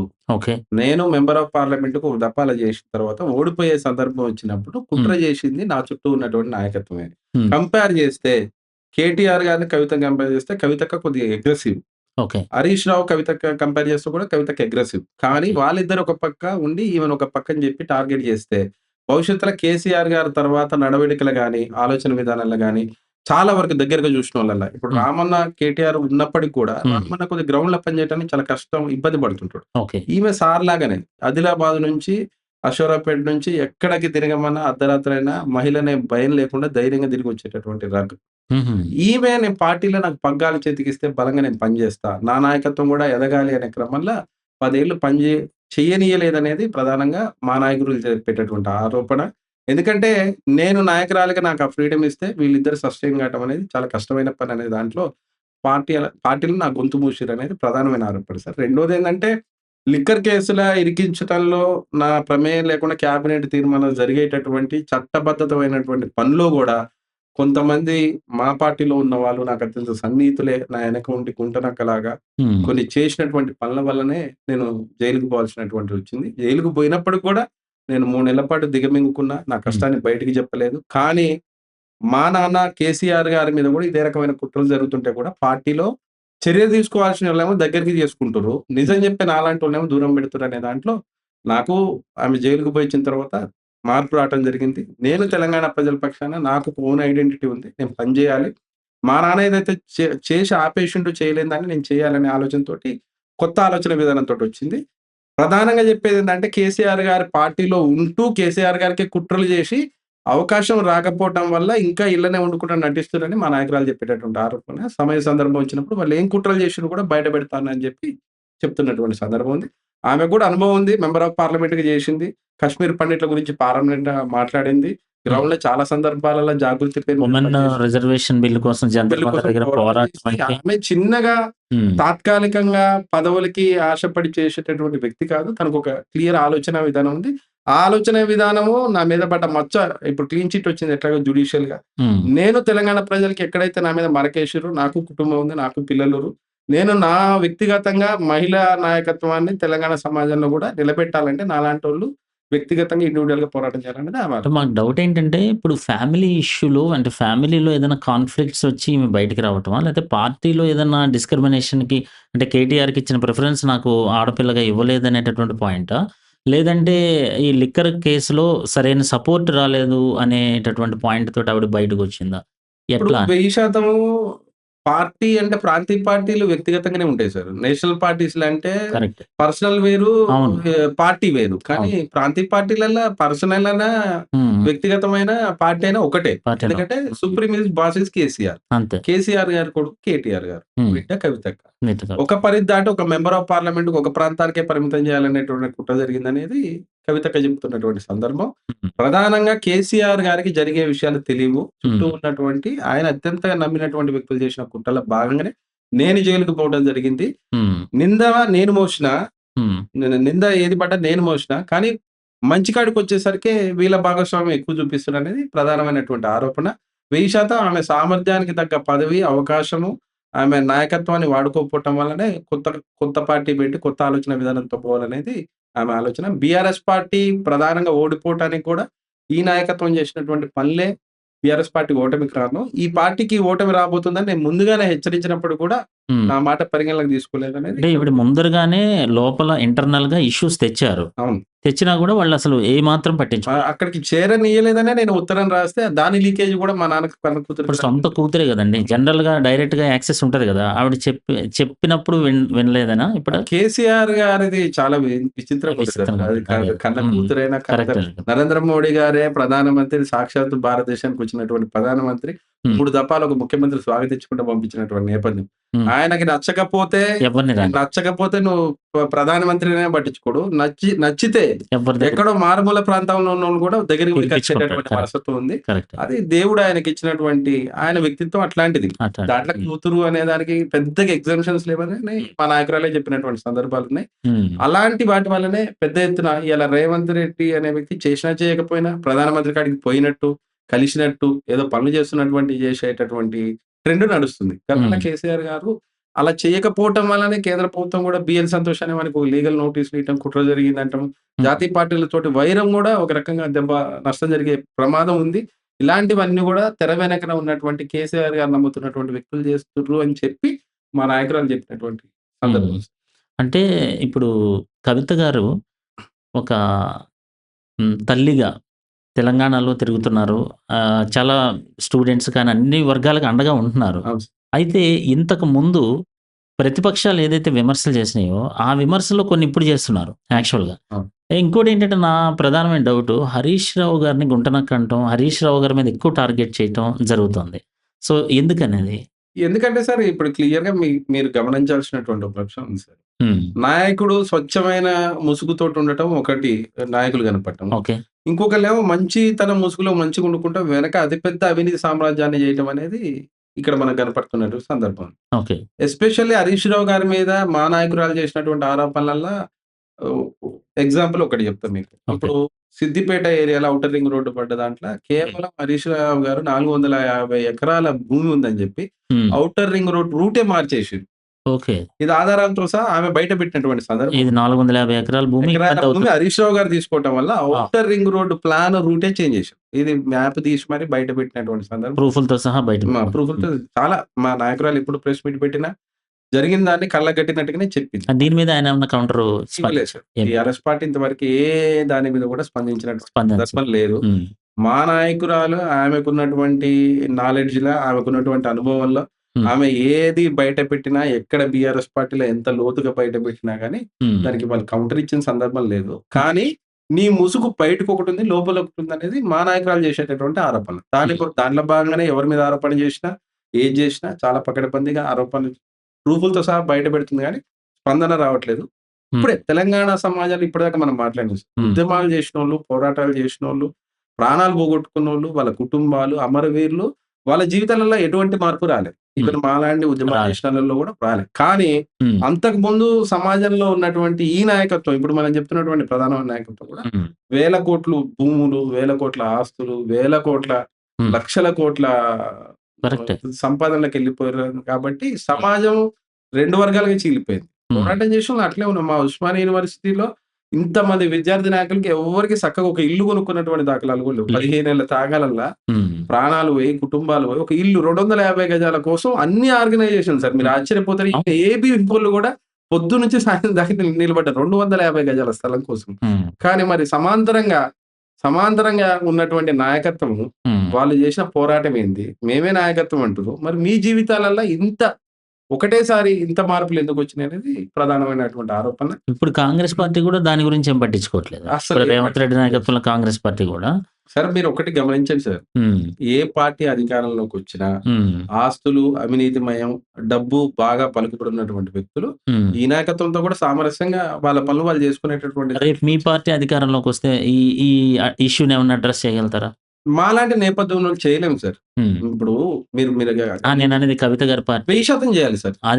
ప్రజలు నమ్మరు కదా, 1000% చేయాలి. ఆమె కూడా చెప్పింది కదా, చేస్తేనే ప్రజలు మనల్ని నమ్ముతారు. ఇది మా నాయకురాలు చెప్పేటటువంటి అంశం ఏంటంటే, గతంలో చాలా తప్పులు జరిగినాయి. దాంట్లో నా పాత్ర కూడా ఉన్నప్పటికీ నేను బాధ్యతగా మాట్లాడేటటువంటి బాధ్యతగా చెప్పాల్సిన సందర్భం కూడా నేను చెప్పలేకపోయాను. ఇప్పుడు నేనేమంటున్నా అంటే 1000% మేము పార్టీ అధికారంలోకి వస్తే బీఆర్ఎస్ పార్టీలో కేసీఆర్ గారి పీరియడ్ లో జరిగినటువంటి ఏ వ్యక్తులు ఎంత చేశారనే పూర్తి డేటా నా దగ్గర ఉంది. అందరినీ చట్ట ప్రకారం చట్టపరమైన చర్యలు తీసుకుంటాం అంటేనే ప్రజలు నమ్ముతారు. అది చేస్తేనే మనకు చిత్రశుద్ధి ఉన్నట్టు సార్. 1000% మాత్రం చేయాల్సినటువంటి పని. ఇప్పుడు మీ పార్టీ తరపున టార్గెట్ ఓన్లీ కేసీఆర్, కేటీఆర్, హరీష్ రావు వీళ్ళకి సంబంధించిన టార్గెటా, లేకపోతే కాంగ్రెస్ టార్గెటా? మీకు అన్ని పార్టీలు, రాజకీయ పార్టీలు అన్ని పార్టీలు టార్గెట్ చేయాల్సిందే సార్. టార్గెట్ కూడా చేస్తారే మనం. కాకపోతే ఏంటంటే ఆ పార్టీ నుండి వచ్చినాం కాబట్టి మీడియా ఎలివేషన్ బీఆర్ఎస్ పార్టీ మీద మాట్లాడినప్పుడే బాగా ఎలివేషన్ ఇస్తారు. కాంగ్రెస్ పార్టీ మీద ఫస్ట్ లో బీఆర్ఎస్ నాయకులు ఎవరైతే ముఖ్య నాయకులు ఉన్నారో అందరి మీద విమర్శలైతే గుప్పించారు గదా! అవును. అందుకని జెప్పేసేసి మీడియా అంతా గూడా బీఆర్ఎస్ పార్టీ మీద ఎందుకంటే ఇప్పుడు బీఆర్ఎస్ ఓట్లు చీల్చడానికి టీఆర్ఎస్ ఉంది అనే వాదన ఉంటుంది యాక్చువల్‌గా. బీఆర్ఎస్ ఓట్లు చీల్చటం గాదు సార్. విషయం హ్మ్. ఏంటంటే సార్, బీఆర్ఎస్ పార్టీలో ఉన్నోళ్ళు గూడా తెలంగాణ ఉద్యమంలో లేనటువంటి టీడీపీ, కాంగ్రెస్ పార్టోళ్ళే. ఓకే. మీరొకటి గమనించండి. అదే. ఇయాల బీఆర్ఎస్ పార్టీ నుంచి ఎవరు సార్ నాయకులు? ఒక ఉదాహరణ చెప్తాను. తలసాని శ్రీనివాస్ యాదవ్ గారు ఉన్నారు. ఆయన తెలంగాణ ఆయన ఉద్యమంలో లేడు. అవును. కరెక్ట్. మల్లారెడ్డి గారు ఉన్నారు. ఆయన తెలంగాణ ఉద్యమం. ఉద్యమంలో లేరు. అదే. మీరు టాప్ క్యాబినెట్‌లో ఉన్నటువంటి 10 మందిని తీసుకోండి. హ్మ్. ఆళ్ళు ఏ పార్టీ? అప్పుడు కాంగ్రెస్, అంతకుముందు టీడీపీ, మళ్ళీ ఇప్పుడు బీఆర్ఎస్. హ్మ్. నిజమైన బీఆర్ఎస్ వోళ్ళెవరు? మేము. హ్మ్. మేము మా నాయకులు. మేము నెత్తురు పోషినం టీఆర్ఎస్ పార్టీ హ్మ్. కోసం. మా యవ్వనం మొత్తం గూడా జైలు జీవితాలు గడుపుకుంటా, ఉద్యమాలు చేసుకుంటా, పోరాటాలు చేసుకుంటా, సమాజంలో ఒక రకమైన మార్కు ఈక్వల్ టు మావోయిస్ట్ పార్టోళ్ళు ఎట్లయితే ముద్ర పడ్డదో తెలంగాణ ఉద్యమకాలుగా మా మీద గూడా ఆ ముద్ర ఏసినటువంటి సందర్భం ఉంది. కానీ గుర్తింపు రాలేదసలు. గుర్తింపు రాకపోవడం అంటే ప్రభుత్వాలు హ్మ్. ఒప్పుకొని చేసే పరిస్థితులు లేకపోవడం వల్లే విఫలమైపోయినాం గదా సార్. విఫలమైపోయింది. ఆయనకిచ్చి మంత్రిని చేసే బదులు ఇక్కడున్న నాయకత్వాన్ని చేసే ఆలోచన విధానం ఉంటే బాగుండేది. హ్మ్. రాజకీయ సంకుచిత భావంతోటి అక్కడున్నటువంటి చాలా ఈక్వేషన్‌ల దృష్ట్యా విద్యార్థి ఉద్యమ నేపథ్యం ఉన్నటువంటి ముఖ్యంగా యూనివర్సిటీ నాయకులలో అన్ని పార్టీలకు అన్యాయమే చేసింది. చాలా వరకి. హ్మ్. ఒకళ్ళిద్దరికి చూపించి మిగిలినోళ్ళందరిని కూడా కూర్చోబెట్టడం జరిగింది. కానీ పోరాటం చేయనోళ్ళు, నేపథ్యం లేనోళ్ళని పక్క పార్టీ కూడా తీసుకొచ్చి మంత్రి పదవులు కూర్చోబెట్టి అందరం ఎక్కించినటువంటి చరిత్ర మనకు కనపడుతుంది సార్. అంటే ప్రజలు గూడా యాక్సెప్ట్ చేస్తున్నారనుకోవచ్చా ఇప్పుడు? పవర్ వచ్చిన తర్వాత ఇప్పుడు యాక్సెప్ట్ గెలుపొస్తుంది గదా! ఇప్పుడు పక్క పార్టీ వాడు లేకపోతే సమైక్య వాదం పుచ్చుకున్నోడిని ముందర బెడితే ప్రజలు గూడా నువ్వు ఎన్నుకుంటున్న బీఫార్మ్ ఇస్తే కదా సార్ మీరు గెలుస్తారా ఓడిపోయారని తెలిసేది. అంతే. బీఫార్మ్ మీకొచ్చింది. అంతే. మీకేసిర్రు. అంతే. ఎగ్జాంపుల్ మా బీఫార్మ్ మాకొస్తే మాకు కూడా ఇచ్చేది. ఇక్కడ హ్మ్. అవకాశం ఏందంటే సార్ అవకాశం రావాలి గదా! అవకాశం ఇయ్యాలి అదే. గదా! కరెక్టే. ఇప్పుడు అవకాశం ఇయ్యాల. మల్లారెడ్డి గారికి డబ్బుంది. ఏ పార్టీ నుంచి ఇప్పుడు విజయ్ ఉన్నాడు పక్కన తమిళనాడులో. సామాన్యుడికి ఇచ్చిండు. హ్మ్. ఇస్తే విజయ్ గెలుస్తాడని ఏ ఎగ్జిట్ పోల్ కూడా చెప్పలేదు సార్. హ్మ్. ఆటో వోళ్ళకి ఇచ్చిండ్రు. ఐరన్ చేసుకునేటోళ్ళకి ఇచ్చిండు. సామాన్యుడికి హ్మ్. ఇచ్చిండు. తమిళనాడులో విజయ్ అనే పార్టీ ఏం చేసిండు? నమ్మిండు. కానీ మన దగ్గర నాయకులు మనల్ని నమ్మలే. పక్క పార్టీలోళ్ళని నమ్మి నా తీసుకున్నారు. ప్రశ్న గూడా అదే. విజయ్ ఎట్లయితే గెలిచాడో, సరే. ఇప్పుడు టీఆర్ఎస్ నుంచి కవిత గారు గెలుస్తారనేనా మీ ఏమంటారు? ఆ ఇన్‌స్పిరేషన్ పొందారా? 1000% సార్. ఓకే. 1000% విజయ్ గారనే కాదు. హ్మ్. భారతదేశ రాజకీయాలు ఏందంటే ఇప్పుడు జెన్‌జీ అంటే అక్కడ generation sir. Tamil Nadu politics totally different గదా! అవును. ఇప్పుడు అన్నా డీఎంకే మీద అసల లీడర్‌షిప్ లేదక్కడ. అవును. ఏది ఉన్న డీఎంకేలో అంటే స్టాలిన్ మీద విసిగిపోయారు. ఇంకా ఆప్షన్ లేక విజయ్ దగ్గరికొచ్చారు. లేదు కానీ ఇక్కడ సార్. ఆప్షన్స్ ఉన్నాయిగా. మనము ఒక నిజమైనటువంటి ఆలోచన ఏందంటే ఓకే. స్టాలిన్ అనేవాళ్ళు చాలా బలమైనటువంటి వ్యక్తి. హ్మ్. ప్లస్ ద్రవిడ పార్టీల నేపథ్యం సిద్ధాంతంతోటి కూడుకొని ఉంటది. హ్మ్. అంత తొందరగా ఒక రాజకీయ పార్టీని తక్కువ అంచనా ఏయటం అనేది కరెక్ట్ కాదు. కానీ హ్మ్. 2009 నుంచే విజయ్ ఒక జనరేషన్ జెన్‌జీ జనరేషన్‌ల 16 ఏళ్ళు వచ్చిన వాళ్ళకి సర్వీస్ ఓరియెంటెడ్‌ల ఎడ్యుకేషన్ ఇయటము. వాళ్ళకి ఓటు యాప్ ఇయటము. హ్మ్. ట్విట్టర్, ఇన్‌స్టా చూసుకొని ఇన్‌స్టాగ్రామ్‌లోనే హీరో అనుకుర్రు విజయ్‌ని. కానీ హ్మ్. ఇప్పుడున్న జనరేషన్‌లో కాక్రోచ్ పార్టీ అని ఒకటి పెడితే ఒకటే అవును. రోజులో 10,00,00,000 అవును. బాగా వచ్చేసాయి. రెస్పాన్సిబిలిటీ. అంటే ఇంతకు ముందులాగా సిద్ధాంతము, నేపథ్యం కంటే కూడా కొత్తదనాన్ని ప్రజలు కోరుకుంటుర్రు. హ్మ్. దానికి ఒక ఉదాహరణ ఏంటంటే సార్ 1983లో ఎన్టీ రామారావు గారు పార్టీ పెడితే, హ్మ్. నేను పుట్టింది 85లో పుడితే, ఇప్పటికీ ఆ పార్టీలో ఉన్న నాయకులే ఈ తెలంగాణ సమాజాన్నైనా, ఆంధ్ర సమాజాన్నైనా ఎళ్తుర్రు. ఒక కొత్త నాయకుడికి ఒక్కడికి అవకాశం ఇయ్యలే. ఒక హ్మ్. 2009లో కొద్దిమంది ఉస్మానియా యూనివర్సిటీ విద్యార్థులకు కొత్తోళ్ళకి అవకాశం వచ్చింది గానీ, కడియం సీరి ఎన్టీ రామారావు గారి పీరియడే. హ్మ్. ఎర్రబెల్లి దయాకర్ రావు ఎన్టీ రామారావు గారి పీరియడే. తలసాని శ్రీనివాస్ యాదవ్ ఎన్టీ ఎన్టీ రామారావు గారి రామారావు. పీరియడే.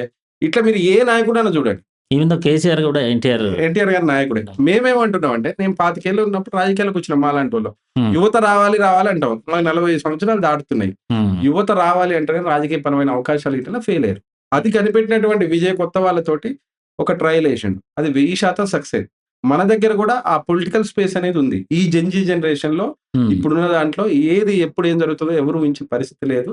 ఇప్పుడు కొత్త తరం నాయకత్వానికి ప్రజలు అవకాశం ఇచ్చే సందర్భం వచ్చింది కాబట్టి ఒక కొత్త రాజకీయపరమైనటువంటి కొత్త ఆలోచన విధానంతో పోతే సక్సెస్ అయితామనే ఆలోచన విధానంలో అనుభవంతోటి మా నాయకురాలు కొత్త పార్టీ పెట్టింది. 1000% కూడా ఒక్కసారి కాకపోయినా ఇంకోసారైనా ప్రజలు నమ్మకం ఈ పాత నాయకత్వం అయితే పోవాల్సిన రోజైతే వస్తది. హ్మ్. అదే ఉద్దేశంతో అదే కేశవరావు ఉండు. ఆయన ఇంట్లో 3 పదవులున్నాయి. ఆ పార్టీలున్నాయి, ఈ పార్టీలున్నాయి. కే. హ్మ్. కేశవరావు కుటుంబాన్ని దాటి పక్కకి రావు. అవును. కొత్త నాయకత్వానికి ఎప్పుడు అవకాశం వస్తది సార్? హ్మ్. అల్లంగా ఆమె పాత మేయర్ పదవులంగా పోగానే మహిళా కమిషన్ చైర్మన్ అయిపోయింది. హ్మ్. కె. కేశవరావు గారు అల్లంగా ఇళ్ళకి రాగానే ఇందులో పొలిటికల్‌గా ఆయనకు అవును. అవకాశం వచ్చింది. అవును. మనం ఏమంటున్నాం అంటే మన బాధ్యతగా ఒక టైం దాటిన తర్వాత తప్పుకొని కొత్త నాయకత్వానికి అవకాశం ఇచ్చే ప్రయత్నం చేస్తే హ్మ్. అద్భుతాలు జరుగుతాయి గానీ ఇదే మూస పద్ధతిలో పోతే నష్టం జరుగుతదనేది మా ఆలోచన. క్రికెట్‌లో అంటే రిటైర్మెంట్ ఉంది గానీ రాజకీయాల్లో రిటైర్మెంట్ అదే అనేది వచ్చింది సార్. కానీ కొద్దిగన్నా బాధ్యతగా ఇప్పుడు ఉండాలి. వాళ్ళ స్థాయి పదవికి రాకపోయినా కరెక్టే. సందర్భం వచ్చినప్పుడు అవకాశం ఇయ్యాలి కదా సార్. చాలా అవును. రాజకీయపరమైనటువంటి పదవులుంటాయి. అవును. ఇప్పటికి గూడా నేపథ్యాన్ని, అనుభవాన్ని దృష్టిలో తీసుకోకుండా మేమే అంటే హ్మ్. కష్టమైన పని గదా సార్. ఆ మార్పు కోసమే ఒక కొత్త రాజకీయపరమైన అరగ్రహం అవసరం అని మేమనుకున్నాం. హ్మ్. అందులో భాగంగానే మేమంత త్యాగాలు జేసినా, ఒక కొత్త తరం నాయకత్వంలో, ఒక మహిళా నాయకత్వంలో పనిజేస్తే అద్భుతాలు జరుగుతాయి. మంచి ఆలోచనలొస్తాయి.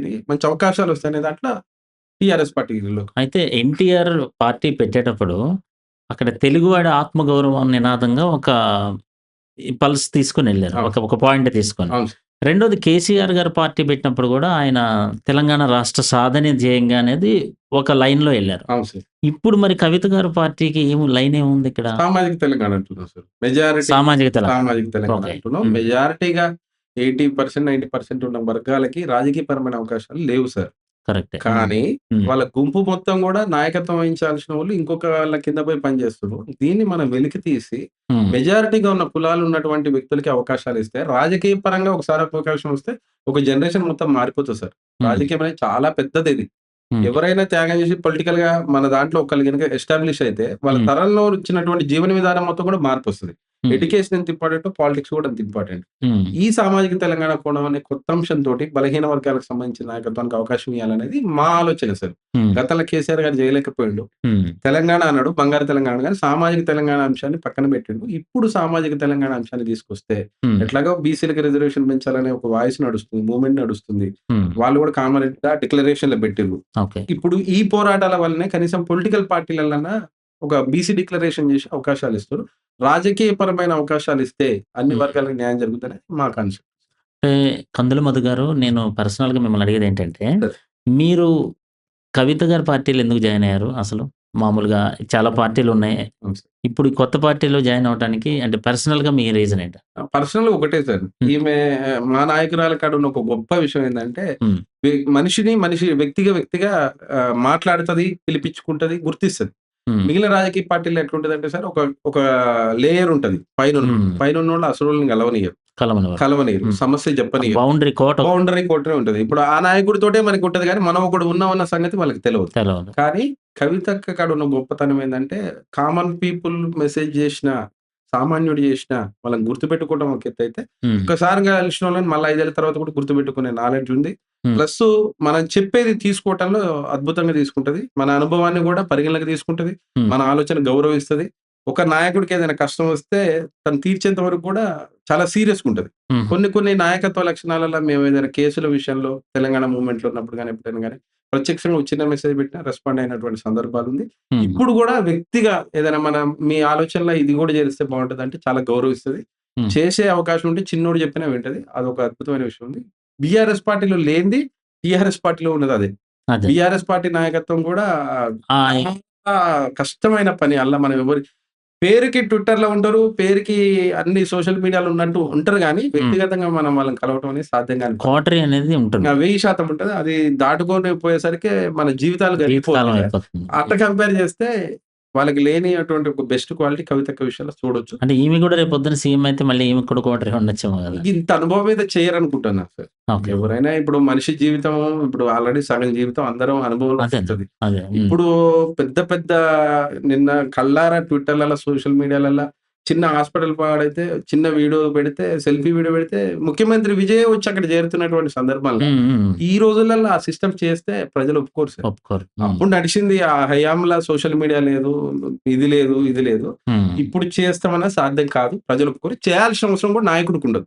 హ్మ్. ప్రజలతోటి మంచిగుండి ఒక మెట్టు ఎత్తుకెదగాలనే ఆలోచన ఉండాలి గానీ, గర్వం తలకెక్కితే చాలా రాజకీయ పార్టీలను కళ్ళ ముందలనే చూస్తున్నాం. కరెక్టే. హ్మ్. అది అయితే ఇప్పుడు మీ తెలంగాణ రక్షణ సేన టీఆర్ఎస్ ఫస్ట్ తెలంగాణ రాష్ట్ర సమితిగా ఉంది. అవును సార్. తర్వాత తెలంగాణ రక్షణ సేనగా ఎలక్షన్ అవును కమిషన్ సార్. నుంచి వచ్చింది.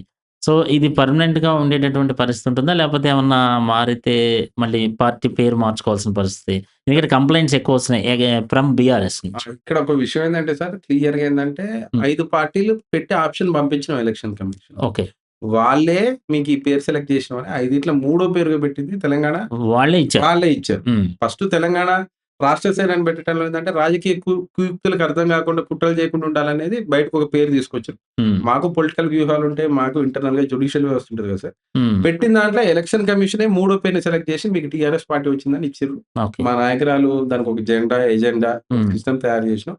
మళ్ళా కుట్ర కోణంలో ఈడున్నటువంటి నేషనల్ పార్టీస్ కావచ్చు, లోకల్ పార్టీస్ కావచ్చు, ఈ పేరు వీళ్ళకొస్తే మాకు నష్టం జరుగుద్దనే దాంట్లో మళ్ళా ఎలక్షన్ కమిషన్‌కి ఇదో మాకు కంప్లెయింట్లు వచ్చినాయన్నారు. మరి మేము గూడా చట్ట ప్రకారం గత పార్టీలకి ఏడేడ ఎట్లెట్లా ఇచ్చిర్రు, హ్మ్. సేమ్ పేరు పోల్‌నే ఏడేడ ఉన్నాయని తీసి జ్యుడిషియల్‌గా మేము గూడా కొట్టడానికి సిద్ధమున్నాం. 1000% ఆ పార్టీ పేరు పోకుండా ఉండటం కోసం చట్టబద్ధంగా మీ ప్రయత్నం పోరాడతాము, లీగల్ బ్యాటిల్ అనేది చేస్తుంది. నిలబెట్టుకుంటాం. హ్మ్. అయితే మధు గారు ఇక్కడ మీ జెండాలో పసుపు అనేది చూస్తున్నాం గదా! అవును సార్.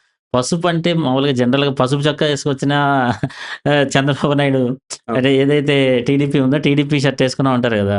సో, పసుపు జెండా ఉంది గాబట్టి మీ ఎనకాల చంద్రబాబు నాయుడు లేకపోతే రేవంత్ రెడ్డి ఉన్నాడనే మాటకేమంటారంటున్నారు? తప్పు సార్ అది. ఆ! పసుపంటే శుభ సూచకము. మా మహిళా నాయకురాలు బాగా బలంగా దేవుడిని నమ్ముతది. హ్మ్. ఏదైనా సరే మనం మొదలుపెట్టే ముందు శుభ సూచకంగా అది ఎస్పెషల్లీ తెలంగాణలో బతుకమ్మ ఎత్తుకునే నేపథ్యం మనకి. ఓకే. పసుపు లేనిది ఏది కూడా మనం ప్రారంభించేటటువంటిది ఉండదు గాబట్టి, హ్మ్. కర్మ సిద్ధాంతాన్ని కూడా బాగా నమ్ముతాం గాబట్టి, పసుపు అనేది పార్టీకి పెట్టుకున్నాం మేము. ఎందుకంటే తెలంగాణ అంటేనే చిన్న చిన్న గ్రామ దేవతల దగ్గర నుంచి కూడా అది మన జీవితాల భాగం. హ్మ్. దాంట్లో భాగంగానే పసుపుని పెట్టుకున్నాం గానీ, దాని వెనక చంద్రబాబు నాయుడు గారి పేటెంట్ ఏముండదు కదా సార్ పసుపు జెండా. మీరన్నట్టు పసుపు కూడా చంద్రబాబు గారే కనిపెట్టిండంటారేమోనని అట్లానే అట్లా ఏం లేదు. ఎందుకంటే చంద్రబాబు గారికి అలవాటు ఉంటది. ఏది అదే. నేనే కనిపెట్టినా అని అంటాడు కదా! అదే. పసుపు అనే దాని వెనక ఏ రాజకీయ నాయకుడు లేడు. హ్మ్. మాకు పసుపు అంటే శుభ సూచకం. మహిళ, హ్మ్. గ్రామ దేవతలు. హ్మ్. మా నాయకురాలు బలంగా నమ్ముతది కాబట్టి పసుపు. నెక్స్ట్ లోకల్ ఎలక్షన్స్‌లో పోటీ చేస్తారా? 1000% చేస్తాం. హ్మ్. 1000% చేస్తాము. ఓకే. రాజకీయ సుస్థిరత లేని నాయకత్వానికి రాజకీయ సుస్థిరత గెలిపించుకునే ప్రయత్నం చేస్తాం. హ్మ్. ప్రజలు 1000% నమ్ముతారు. హ్మ్. మేము పోరాడి పని చేసుకుంటా ప్రజా సమస్యల మీద పోతాము. అన్ని ఎలక్షన్‌లలో కూడా పోటీ చేస్తాము. 1000% ధీటుగా ఆ పార్టీకో, ఈ పార్టీకో సపోర్ట్ చేయాల్సిన అవసరం లేకుండా మా నాయకురాలు నిలబెడతదనే నమ్మకం మాకు. మీది లీడర్ బేస్డ్ పార్టీనా? లేకపోతే క్యాడర్ బేస్డ్ పార్టీనా? ఎందుకంటే బూత్ లెవెల్‌లో క్యాడరు ఈ జిల్లా కమిటీలు గాని, ఈ విలేజ్ లెవెల్‌లో గాని లేకపోతే పార్టీ పటిష్టత అనేది ఉండదు గదా! అవును సార్. సో, నేనేమంటున్నానంటే మీ క్యాడరు బేస్డ్ పార్టీనేనా అని. అదే సార్ ఇప్పుడు కొత్తగా కొత్తగా మొన్నటిదాకా ఆర్గనైజేషన్ సంస్థగున్నాము. హ్మ్. సంస్థ వేరు, రాజకీయ పార్టీలు రావటం వేరు. హ్మ్. ఇప్పుడే కొత్తగా పార్టీకొచ్చిన తర్వాత కమిటీలనేది ఇంకా నిర్మాణం చేయలేదు సార్. 1000% కూడా బీఆర్ఎస్ పార్టీలో పనిచేసిన అనుభవం మాకుంది. మా నాయకురాలికుంది. అక్కడ హ్మ్. ఏ రకమైన సిస్టమ్ ఉంది, ఏ రకంగా ఫెయిల్ అయినామనే అనుభవం మాకుంది కాబట్టి, హ్మ్. అక్కడ జరిగిన లోపాలు జరగకుండా హ్మ్. కార్యకర్తలకి ఏ రకంగా ఈవెన్ మీకు ఒక చిన్న ఎగ్జాంపుల్ ఏందంటే సార్, ఓకే. టీఆర్ఎస్ పార్టీలో పనిచేసిన కార్యకర్తలు కూడా ప్రభుత్వ సంక్షేమ పథకాలు అందలే గతంలో. అందలేదు. అందలేదు. వాళ్ళ ఓన్ పార్టీ పాపం సొంత పార్టీ వేరే వాళ్ళకి తీసుకుపోయి ఇచ్చిర్రు గానీ, అరే! వాళ్ళు తీసుకున్నోళ్ళు తీసుకుర్రు. ఏ పార్టీ కొట్టారో ఆ పార్టీకేసిర్రు. నిజంగా బీఆర్ఎస్ పార్టీలో ఎందుకంటే సార్ రెగ్యులర్ పొలిటికల్ పార్టీలు వేరు. ఇప్పుడు టీడీపీ ఉంది, అవును. అవును. కాంగ్రెస్ ఉంది. వాళ్ళెక్కడ గూడా వ్యక్తిగత జీవితాన్ని సాక్రిఫైస్ చేస్తారు గానీ, అవును.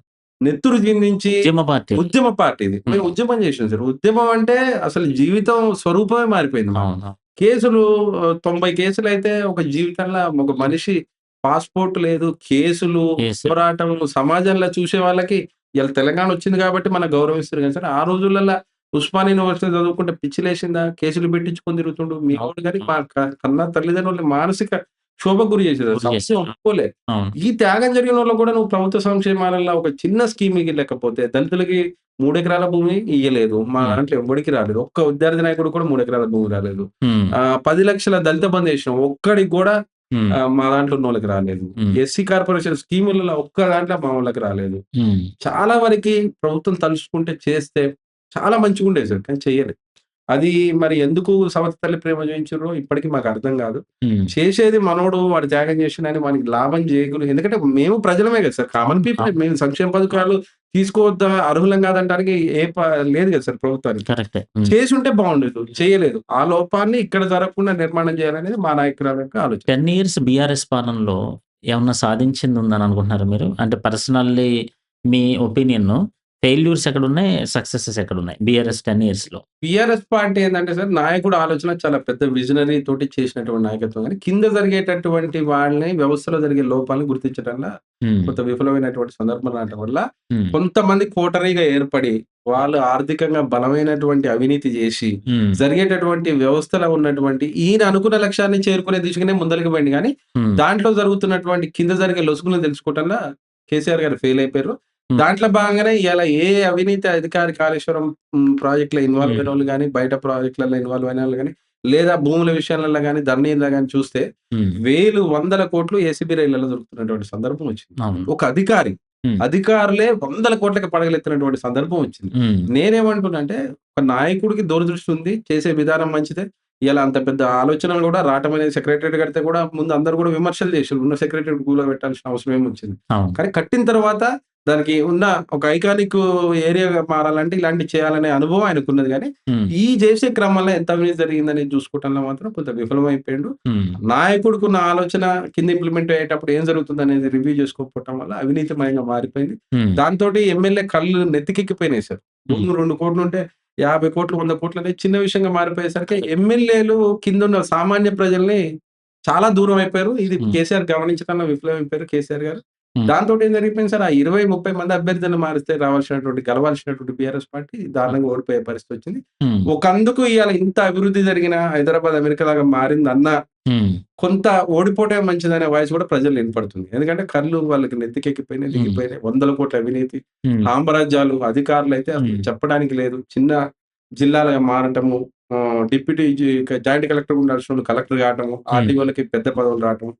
సామాన్య అధికారులు సైతం ధరణి పోర్టల్‌లో ఆపరేట్ చేసేటప్పుడు కూడా కోట్లకు పడగలెత్తడం అనేది జరిగింది. ఇదంతా మన కళ్ళ ముందు జరగలేదు. ఇప్పుడు బయటపడుతునేసరికి ఇంత హ్మ్. జరిగిందనేది అనిపిస్తుంది. అంటే కేసీఆర్ హయాంలో జరిగిన ఒక ఇంపార్టెంట్ విషయం ఏంటంటే, కరెంట్ విషయంలో చాలా బా చేశారని అవును సార్. అందరూ అవును సార్. ప్రజలంటారు. అవును సార్. దాంట్లో మీరు అగ్రీ అవుతారా? 1000% అయితుంది. అగ్రీ. 24 గంటల కరెంట్ అంటే అంతకుముందు సఫర్ అయినాం సార్. 1,00,00,000 పెట్టి మేము చాలా హాస్టల్‌లోనే చదువుకున్న సోషల్ వెల్‌ఫేర్ స్కూల్‌ల హ్మ్. కరెంటు బాధలు చెప్పడానికి మన తెలంగాణ ప్రజలు చాలా దారుణమైనటువంటి హ్మ్. పరిస్థితి. ఇప్పటికి గూడా నాకు తెలిసి పక్క రాష్ట్రాల్లో గూడా 24 గంటల కరెంట్ లేదు. లేదు ఆ సార్. విద్యుత్ లోటైతే బాగా ఆయన భర్తీ చేశారు. చాలా సార్. అంటే చాలా. ఆయనకి ఆ విజను, అనుభవం ఏదైతే మాటిచ్చిండో ఆ విషయంలో ఎంత దూరమైనా పోయి దాన్ని నెరవేర్చే దాంట్లో జేషిండు. కరెంటు విషయంలో 1000% సక్సెస్ అయ్యిండు. హ్మ్. కరెంటు గాని, నీళ్లు గాని కొన్ని విషయాలు హ్మ్. కానీ చేసే క్రమంలో జరిగేటటువంటి తక్కువ కాలంలో చేసి చూపించాలనే దాంట్లో జరిగినటువంటి లోపాలల్ల హ్మ్. అధికారుల అవినీతి అనేది అంచనా వేయటంలో అంటే అదే కరెంట్ విషయంలో ఆయన అవినీతి ఆరోపణలు కూడా ఎదుర్కొన్నారు గదా! అవును సార్. అదే కరెంట్ విషయంలో కరప్షన్ బాగా జరిగిందనేసి. సో, జరిగిందంటారా? లేకపోతే అంటే అది నేనేమంటానంటే సార్, ఇప్పుడు నేను ముఖ్యమంత్రి స్థానంలో ఉన్నాను. లేదా మీరిప్పుడు హ్మ్. ఇట్లా ఒక వ్యవస్థలో ఉన్నప్పుడు, కరెక్ట్. హ్మ్. మీరు ఏదన్నా చేయండి. నాకు ఈ పని ఈ టైంలో కంప్లీట్ గావాలి. నాకు రిజల్ట్ చూపియాలి తెలంగాణ ప్రజలకనే దాంట్ల హ్మ్. ఓవర్ ఫ్రీడమ్ ఇయ్యటం వల్ల జరిగినటువంటి లోపాలల్ల అవినీతి జరిగింది సార్. జరిగింది. హ్మ్. ఈయన ఇంటెన్షనల్‌గా చేసేంత నాయకుడు కాదాయన. అయితే చార్జ్ షీట్‌లో ఆయన పేరు చేర్చడానికి అది కూడా మీ తప్పదండి సార్. నాయకురాలు ప్రతి ప్రభుత్వంలా హ్మ్. అంత ఎవరైనా ఒకటి గుర్తుపెట్టుకోవాలి సార్. హ్మ్. తప్పు తప్పే. హ్మ్. కేసీఆర్ గారికి నోటీసులు ఇయటం మేము తీవ్రంగా ఖండించినాం. ఖండించారు. 1000% తప్పది. హ్మ్. కరెంట్ అనేది 24 గంటలు వస్తదనేది ఒక చెప్తే నమ్మే పరిస్థితి పరిస్థితుల ప్రజలు కళ్ళకట్టినట్టు చూపిస్తే, పక్క హ్మ్. రాష్ట్ర ప్రాంతాల ప్రజలు కూడా ఆశ్చర్యపోయినటువంటి సందర్భం అది. హ్మ్. ఆయన చేసినటువంటి ఆలోచనలు పెద్ద ఆలోచనలు. ఆయన నేను తప్పు పట్టను గానీ, హ్మ్. తక్కువ పీరియడ్‌లో జరగాలి. ఆ మార్కు టీఆర్ఎస్ పార్టీ మార్క్ దాని మీద పడాలనే దాంట్లో జరిగినటువంటి ఓవర్ ఫ్రీడమ్‌లో హ్మ్. జరిగుండొచ్చు. అవి జరిగింది. ప్రభుత్వాలు బయట పెట్టొచ్చు. హ్మ్. ఇంకా జరగకపోయినప్పుడు కూడా కొత్త ప్రభుత్వాలొచ్చినప్పుడు పాత ప్రభుత్వాల మీద రాజకీయపరమైనటువంటి కుట్రలు చేయటం సహజం గావచ్చు. జరిగి కూడా ఉండొచ్చు. జరిగి కూడా ఉంది. ఇప్పుడు ప్రస్తుతం కరువు పరిస్థితి ఉంది. ఎల్ నినో కారణంగా. అవును సార్. సో, ఇప్పుడు కాళేశ్వరం దగ్గర ఏదైతే ఆహ్, ఆహ్, సుందిళ్ళ గానివ్వండి, ఇటువంటి ప్రాంతాల్లో ఐ థింక్ అది అవును సార్. కన్నెపల్లి అవును. పంప్ హౌస్ ఓకే ఏదో సార్. సంథింగ్. అక్కడ వెళ్లి మొన్న కేటీఆర్ పరిశీలించిన తర్వాత, అక్కడ ఎత్తిపోతల ద్వారా నీళ్లు పంట పొలాలకు అందించొచ్చనేది ప్రధానంగా ఏది బీజేపీ నుంచి గాని, లేకపోతే ఈటెల రాజేందర్ గాని, లేకపోతే మిగతా వాళ్ళందరూ చెప్తున్నారు గదా! అవును సార్. సో, మీరేమంటారు? మీ స్టాండ్ ఎలా ఉంది? అది అందులో అవినీతి జరిగింది. అందులో ఎత్తిపోతలు ఇప్పుడు కుదరదు అని రేవంత్ రెడ్డి ప్రెజెంట్ అంటున్నారు గదా! సో, ఎత్తిపోతల ద్వారా నీళ్లు పంటకి ఇవ్వచ్చా? ఎందుకంటే పట్టిసీమ ద్వారా అక్కడ వాడుకుంటున్నారు. పట్టిసీమ ద్వారా అక్కడ వాడుకుంటున్నప్పుడు మనకేమి ప్రాబ్లమొచ్చింది? రైతులు మా మీద ద్వేషంతోటి మీరెందుకు ఎండగడుతున్నారు అనేటటువంటి పాయింట్ అంటున్నారు గదా! అవును సార్. సో, ఎత్తిపోతల ద్వారా చేయొచ్చంటారా కాళేశ్వరం? 1000% చేయాలి సార్. ఎందుకంటే గత ప్రభుత్వంలో చూసినాం గదా! కానీ అది చేస్తే బ్యారేజ్‌కి డ్యాము ఎందుకు కడతాము? అది నేషనల్ గైడ్‌లైన్స్ ప్రకారం అది వ్యతిరేకం అవుతుంది. బ్యారేజ్ టోటల్‌గా డ్యామేజ్ అవుతుందన్నట్టుగా లేదు రేవంత్ సార్. రెడ్డి నేనేమంటున్నానంటే హ్మ్. బీఆర్ఎస్ పార్టీ అత్యుత్సాహం వల్ల గూడా ఇప్పుడున్న ప్రభుత్వం చేయటానికి కూడా ఇబ్బంది పడుతుంది. ఓకే. ఎందుకంటే నీళ్లు తీసుకొస్తే మంచిదే. కానీ బీఆర్ఎస్ పార్టీ సోషల్ మీడియా గాని, బీఆర్ఎస్ పార్టీ గాని ఎట్లుందంటే హ్మ్. ఏడ చీమ చిటుకుమన్నా అది మా వల్లే జరిగింది. మా నీళ్ళే ఇవి అని చేసి హ్మ్. విరుద్ధమైనటువంటి ప్రచారం చేసి లబ్ధి పొందాలన్న ఆలోచనతోటి రేవంత్ రెడ్డి గారు ముఖ్యమంత్రి ఏం చేస్తుండంటే ఏ కార్యక్రమం పెట్టినా నా మార్కున్న కార్యక్రమమే పెట్టాలి గానీ బీఆర్ఎస్ పార్టీ చేసినోళ్ళు హ్మ్. ఆళ్ళు కడితే నేను కూలగొట్టాలి. హ్మ్. వాళ్ళు జేస్తే నీళ్ళిస్తే అక్కడి నుంచి ఇయ్యొద్దు. హ్మ్. వాళ్ళిచ్చిన దాన్ని నేను వాడుకోకూడదు.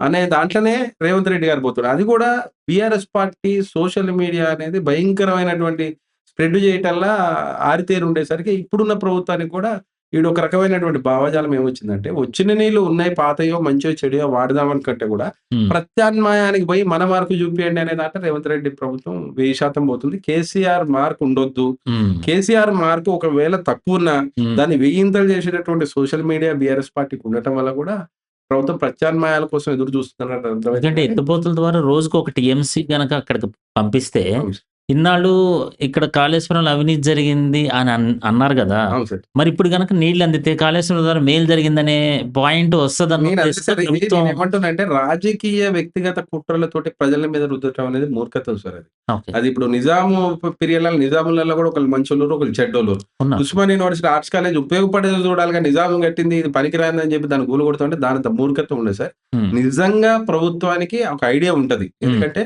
పెద్ద పెద్ద ఇంజినీర్లు కట్టిర్రు, 1,00,000 కోట్లు ఖర్చు పెట్టిర్రు. కరెక్ట్. చాలా కట్టిన రోజునాడు నీకు భారతదేశ వ్యాప్తంగా పెద్ద పెద్ద ఇంజినీర్లు, పెద్ద పెద్ద కేంద్ర మంత్రులు ఇలా బీజేపీలో ఉన్నటువంటి నాయకులు కూడా వచ్చి మెచ్చుకొని పోయారు. హ్మ్. ప్రజలకు కూడా ఎత్తిపోతల పథకం అంటే ఒక టీఎంసీ ఎత్తిపోస్తే 1000 రెట్ల కరెంటుకు డబ్బులు ఎక్కువైతున్నాయట. మనకు కిరాయానికి 20,000, 25,000 ఇచ్చేదానికంటే కూడా కరెంట్‌కి ఎక్కువైతుందని కూడా మనకు కూడా నెగెటివ్ ప్రచారం కూడా జరిగింది. హ్మ్. నేనేమంటున్నానంటే దేనైనా కొనగలుగుతాం కానీ నీళ్ళని కొనలేదు సార్. కరువొచ్చే పరిస్థితులల్ల అది ఏ ప్రభుత్వం కట్టినా అది నిజాం పీరియడ్‌లో అయినా గాని సరే, కేసీఆర్ గారి పీరియడ్‌లో అయినా సరే, ఇప్పుడు మీరు చేసే పనైనా ప్రజలకు ఉపయోగపడితే అడ్డుపడకండి. బీఆర్ఎస్ సోషల్ మీడియా కూడా ప్రజల పక్షాన చూడాలి గానీ అంతా మేమే చేసినాం మాకే అనే భ్రమలలో ప్రచారం చేసి ఇప్పుడున్న ప్రభుత్వం చేయడానికి ఇబ్బంది ఉంటది కాబట్టి అది ఎవరైనా చేసినా ప్రజలకు పని జరిగితే స్వాగతియాలనేది మా ఆలోచన సార్. హ్మ్. సెంట్రల్ గవర్నమెంట్ నుంచి ఇప్పుడు తెలంగాణ ప్రభుత్వానికి ఫండ్స్ విషయంలో గాని, ప్రాజెక్టుల విషయంలో గాని సపోర్ట్ ఎలా ఉందనుకుంటున్నారు? ఎందుకంటే ఇప్పుడు ఈ మధ్యన రేవంత్ రెడ్డి వాళ్ళకి లేఖలు రాయటం, ఇది మన కిషన్ రెడ్డి గారికి లేఖలు రాయటం, వాళ్ళే అడ్డుపడుతున్నారని చెప్పటం, మళ్ళీ వీళ్ళు వాళ్ళకి లేఖలు రాయటం ఇలా చాలా ఇష్యూస్ జరిగినాయి. సో మెట్రో 1 గాని, మెట్రో 2 విస్తరణ బెస్ట్. పనులు గాని వీటిలన్నిట్లలో కూడా చాలా సెంట్రల్ గవర్నమెంట్ నుంచి మాకు సరైన కోఆపరేషన్ లేదని చెప్పి అనటం వల్ల సో ఎలా ఉందనుకుంటున్నారు వీళ్ళిద్దరి కోఆపరేషన్? వాళ్ళు తోడు దొంగల్లానే ఉన్నారు సార్. అంటే అంతే. విషయం ఏందంటే ప్రజలకైతే ప్రజల్ని మాయ చేసే పరిస్థితులలో ఎక్స్‌పర్ట్స్ బీజేపీ. నరేంద్ర మోడీ వస్తాడు. రేవంత్ రెడ్డి గారు పక్కా క్వైట్ అపోజిట్ కాంగ్రెస్ పార్టీ నాయకుడు. హ్మ్. మావాడే మీ దాంట్లో ఉండు అంటాడు. హ్మ్. ప్రజల్ని ఎప్పుడైతే నరేంద్ర మోడీ లాంటోళ్ళు కూడా చాలా బ్లఫ్ చేయటంలో గాని, మభ్యపెట్టడంలో గాని రాజకీయ పార్టీలు బాగా తేలిపోయినాయి. హ్మ్. కిషన్ రెడ్డి గారు మంచోడు కాదు. ఆయనే అడ్డుపడుతున్నారు. రేవంత్ రెడ్డి గారు అంటారు. హ్మ్. తెల్లారి ఇద్దరు కలిసిపోతారు. హ్మ్. నిజంగా ఆయనే ఏందంటే ఆయనే తీసుకెళ్ళి పెట్టుకొని ఒకటే విమానంలో పోతారు. ఒకటే దగ్గర వెళ్తారు. అవును. ఈయన మా ఆర్ఎస్ఎస్ ఆయనే, మా స్కూల్ నుంచే వచ్చిన అవును. వాళ్ళంటారు. అవును. ఈయన పూర్తిగా మరి రాహుల్ గాంధీ పక్షాన ఉండాల్సినటువంటి, అపోజ్ చేయాల్సినటువంటి వ్యక్తి కూడా వాళ్ళతో కలిపి తిరుగుతారు. నేనేమంటున్నానంటే సార్, హ్మ్. ఈ జాతీయ పార్టీలో బీజేపీ అనేది ఉంటే వాళ్ళ మనిషి ఉండాలా, లేకపోతే అవతలోడు ఉండొద్దనే దాంట్లోనే మొత్తం దక్షిణ భారతదేశంలో ఉన్నటువంటి పార్టీలు కావచ్చు, పశ్చిమ బెంగాల్ కావచ్చు, కాలక్రమేణా బీజేపీ ఇప్పుడు ఉత్తర తెలంగాణ వదిలిపెట్టి ఉత్తర భారతదేశం వదిలిపెట్టి దక్షిణ భారతదేశంలో విస్తరిస్తుంది. హ్మ్. 1000% కూడా రేవంత్ రెడ్డి గారిని పావుగా వాడుకోవటంలో నరేంద్ర మోడీ గారు సిద్ధహస్తులు భవిష్యత్తులో.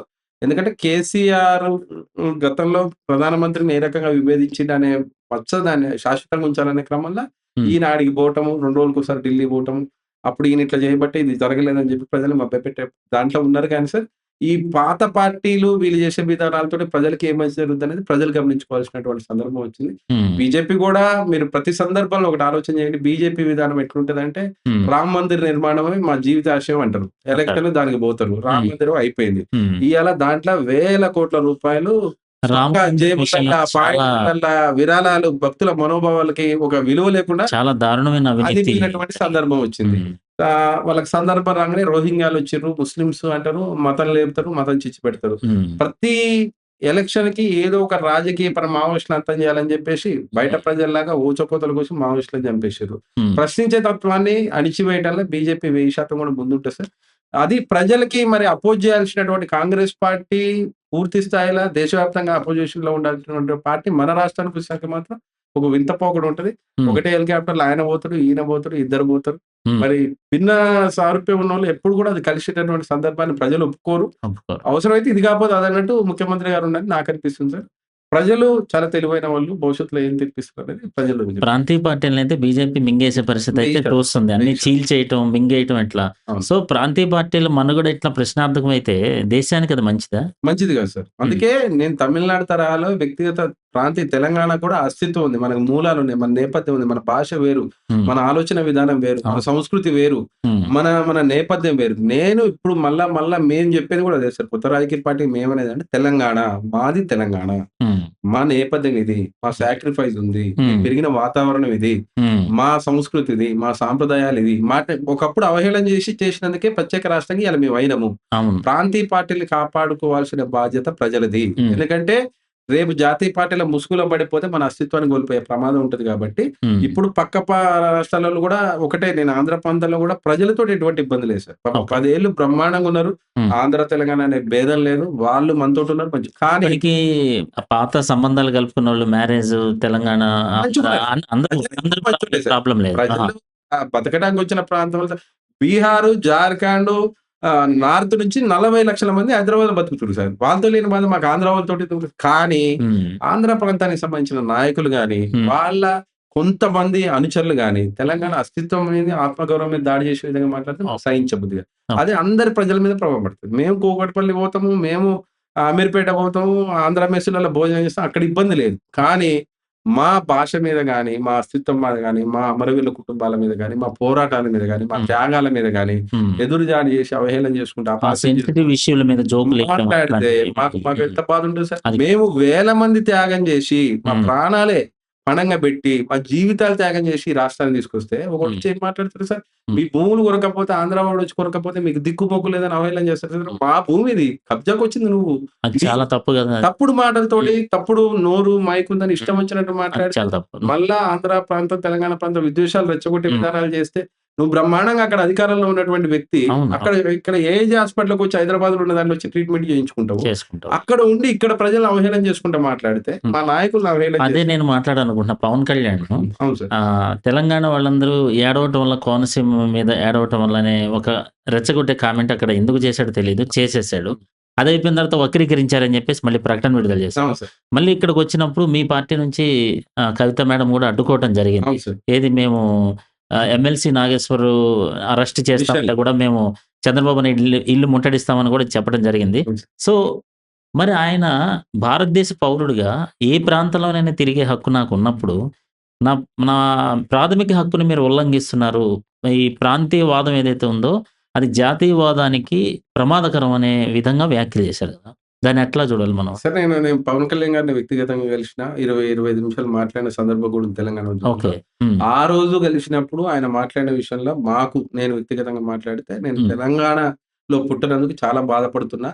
ఇక్కడ హ్మ్. పోరాటం గాని, నేల గాని, ఇక్కడ భావజాలం గాని, ఇక్కడ మనుషులు గాని ఇంత గొప్ప ప్రజలు. అది చాలా ఇష్టం అని చెప్పి. ఎన్ని రోజులు జైల్‌లో ఉన్నామంటే 40 రోజుల పాటు జైల్‌లో ఉన్నామంటే హ్మ్. ఆశ్చర్యపోయి హ్మ్. మాట్లాడినటువంటి సందర్భం. నేను కలిసిన రోజు ఆయన నాకు బహుజన సిద్ధాంతం, మాయావతి మీద కాళ్ళ మీద పడ్డది, కాంశీరామ్ ఆలోచన విధానం చెప్పిండు ఆ రోజు. హ్మ్. కానీ తర్వాత ఆయన తెలంగాణ ఉద్యమానికి సపోర్ట్ చేశాడు. ఆయన తెలంగాణ ఉద్యమం అంటే ఇష్టమని చెప్పాడు. ఇష్టమని చెప్పి బహిరంగంగా చాలా సార్లు చెప్పాడు. చెప్పిండు. ఆ! చెప్పిండు గానీ పవన్ కళ్యాణ్ గారు తర్వాత ఒక్కొక్క సినిమాలో ఒక్కొక్క క్యారెక్టర్ ఏదైతే ఏస్తాడో, హ్మ్. ఆ రకంగా ఒరిజినల్ పొలిటీషియన్ పవన్ కళ్యాణ్ ఊసరవెల్లి గూడా హ్మ్. ఆశ్చర్యపోయే రకమైనటువంటి మాటలు పవన్ కళ్యాణ్ గారి వీడియోలు ఇయాల మనం జూస్తున్నాం. హ్మ్. వ్యక్తిగతంగా సినిమా హీరోగా అందరూ అభిమానించినటువంటి వ్యక్తులే. అందరం. కానీ నీ సిద్ధాంత పరంగా వచ్చేసరికి ముస్లిమ్స్ ఇంటికి పోతావు, బిర్యానీ తింటావు. ముస్లిమ్స్‌ని పాకిస్తాన్‌లో ఓల్డ్ సిటీలో ఉన్నోళ్ళని పాకిస్తానోళ్ళలాగా చూపించి సినిమా తీస్తావు. ఈ మధ్యలో ఏదో సినిమా రిలీజ్ అయితే. ఓకే.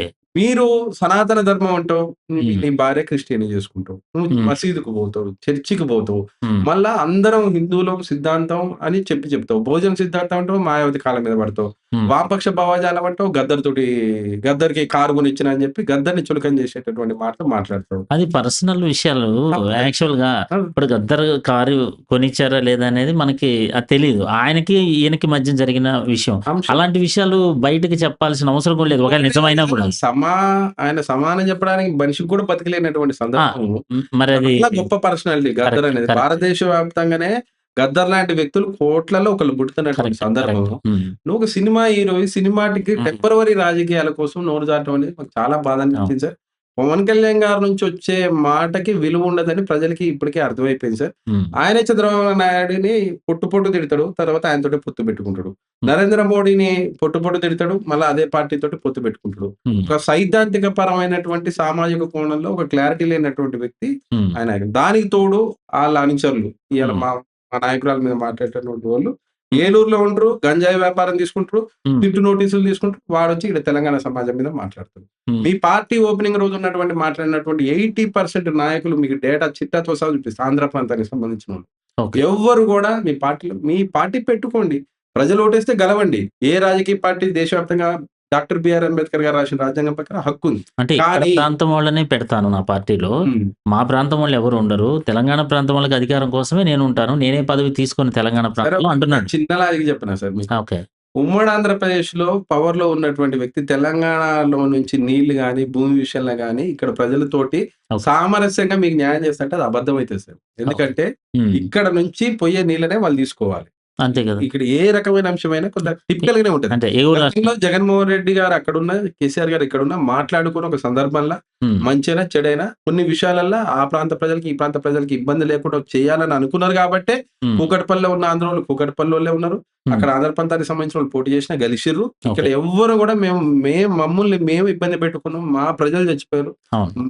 మా అంతట మేము జైలుకి పోయినా గానీ, మేము ఆంధ్ర ప్రాంతంలో ఎక్కడ దాడి చేసిన సందర్భం లేదు. లేదు. లేదు. ఇబ్బంది పెట్టిన సందర్భం లేదు. కానీ హ్మ్. ఆంధ్ర ప్రాంతంలో ఓటు పెట్టుకుంటూ, హ్మ్. ఇక్కడ కూకట్పల్లిలో ఉంటూ, మా తెలంగాణ ప్రజల్ని మా మా మా పోరాటాన్ని కించపరుచుకుంటూ మాట్లాడి, హ్మ్. నేను ఆ రాజకీయ పార్టీలో ఉండి మాట్లాడుతంటే కూడా ఒప్పుకునే పరిస్థితి ఉండదు. హ్మ్. పార్టీలకు అతీతంగా ఎవ్వరైనా మేము ఏకమయ్యేది తెలంగాణ.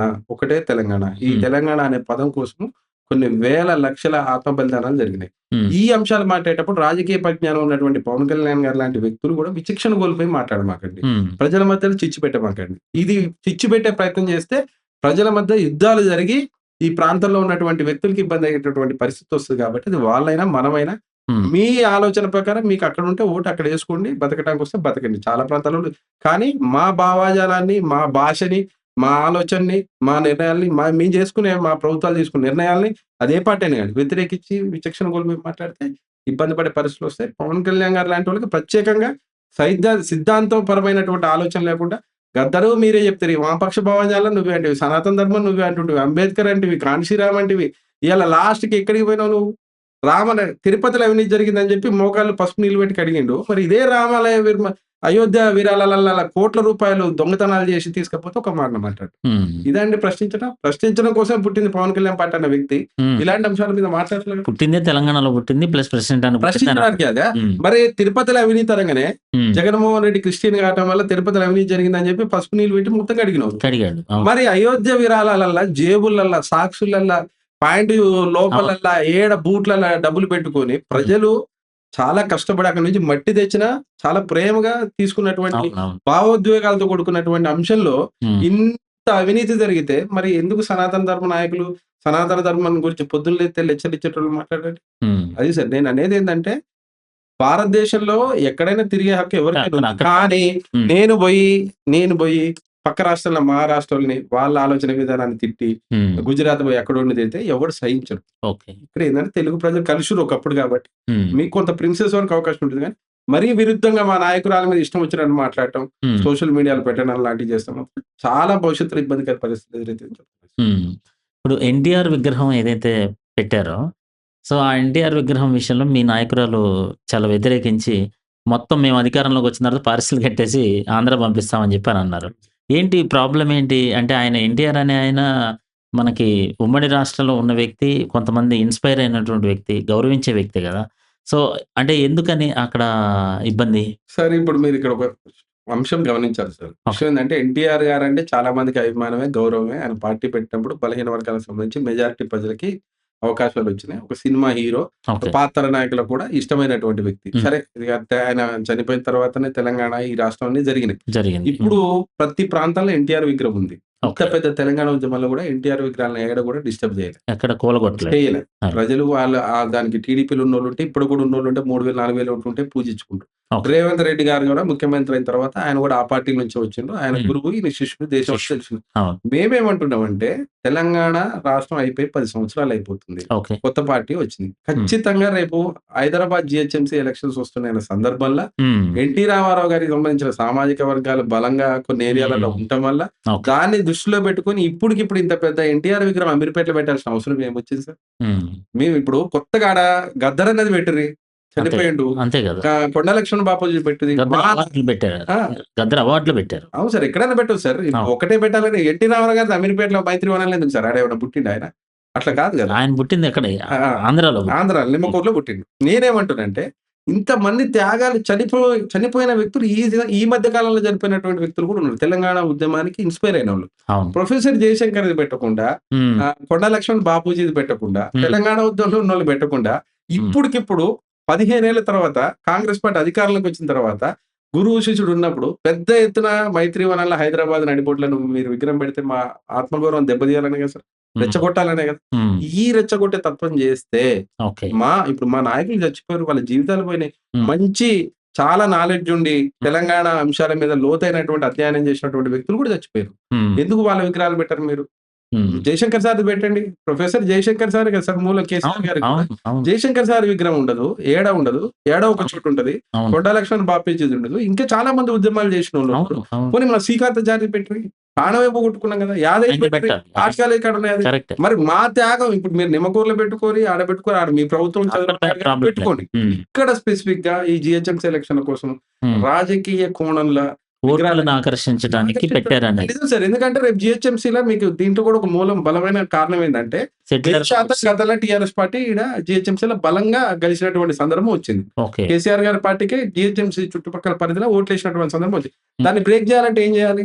హ్మ్. నేను టీడీపీ ఫేవర్‌లో ఉన్నానని చెప్పి ముఖ్యమంత్రి గారు ప్రూవ్ చేసుకోవడం కోసం అంత పెద్ద ఎన్టీఆర్ విగ్రహాన్ని అప్పటికప్పుడు అంత పూలే విగ్రహం మేము ఎప్పుకో నుంచో కొట్లాడితే పూలే విగ్రహానికి ఇప్పుడు ఐమాక్స్ దగ్గర మాకు ఎదురుంగా కడుతుర్రు. కరెక్ట్. కానీ ఎన్టీ రామారావు గారి విగ్రహం మాత్రం అప్పటికప్పుడే అర్ధాంతరంగా అప్పటికప్పుడు వచ్చేసింది. మరి హ్మ్. ఇది ఎవరిని ప్రజల్ని మభ్యపెట్టడానికి, ఎవరిని రెచ్చగొట్టడానికి సార్? హ్మ్. ఆంధ్ర ప్రాంతం పవన్ కళ్యాణ్ గారి నుంచి వచ్చే ప్రతి మాట కూడా రేపు జీహెచ్ఎంసీ ఎలక్షన్‌లల్ల ఇక్కడ బతకడానికి వచ్చిన ఆంధ్రోళ్ళని, తెలంగాణలో ఉన్నటువంటి వాళ్ళని వేరు చేసే రాజకీయ కుట్రకోణం ఉంది కాబట్టి, హ్మ్. మా నాయకురాలు క్లియర్‌గా ఒక స్టాండ్. హ్మ్. తెలంగాణ, తెలంగాణ పోరాటం తర్వాతనే, తెలంగాణ సంబంధించిన వ్యక్తుల తర్వాతనే, మా మూలాల తర్వాతనే హ్మ్. అనేది ఒక క్లియర్ ఔట్ స్టాండింగ్ చేయడం కోసం ఎన్టీఆర్ గారి విగ్రహాన్ని మేము బీఆర్ఎస్ నుంచి ఎటువంటివి వ్యతిరేకత రాలా ఈ విషయంలో.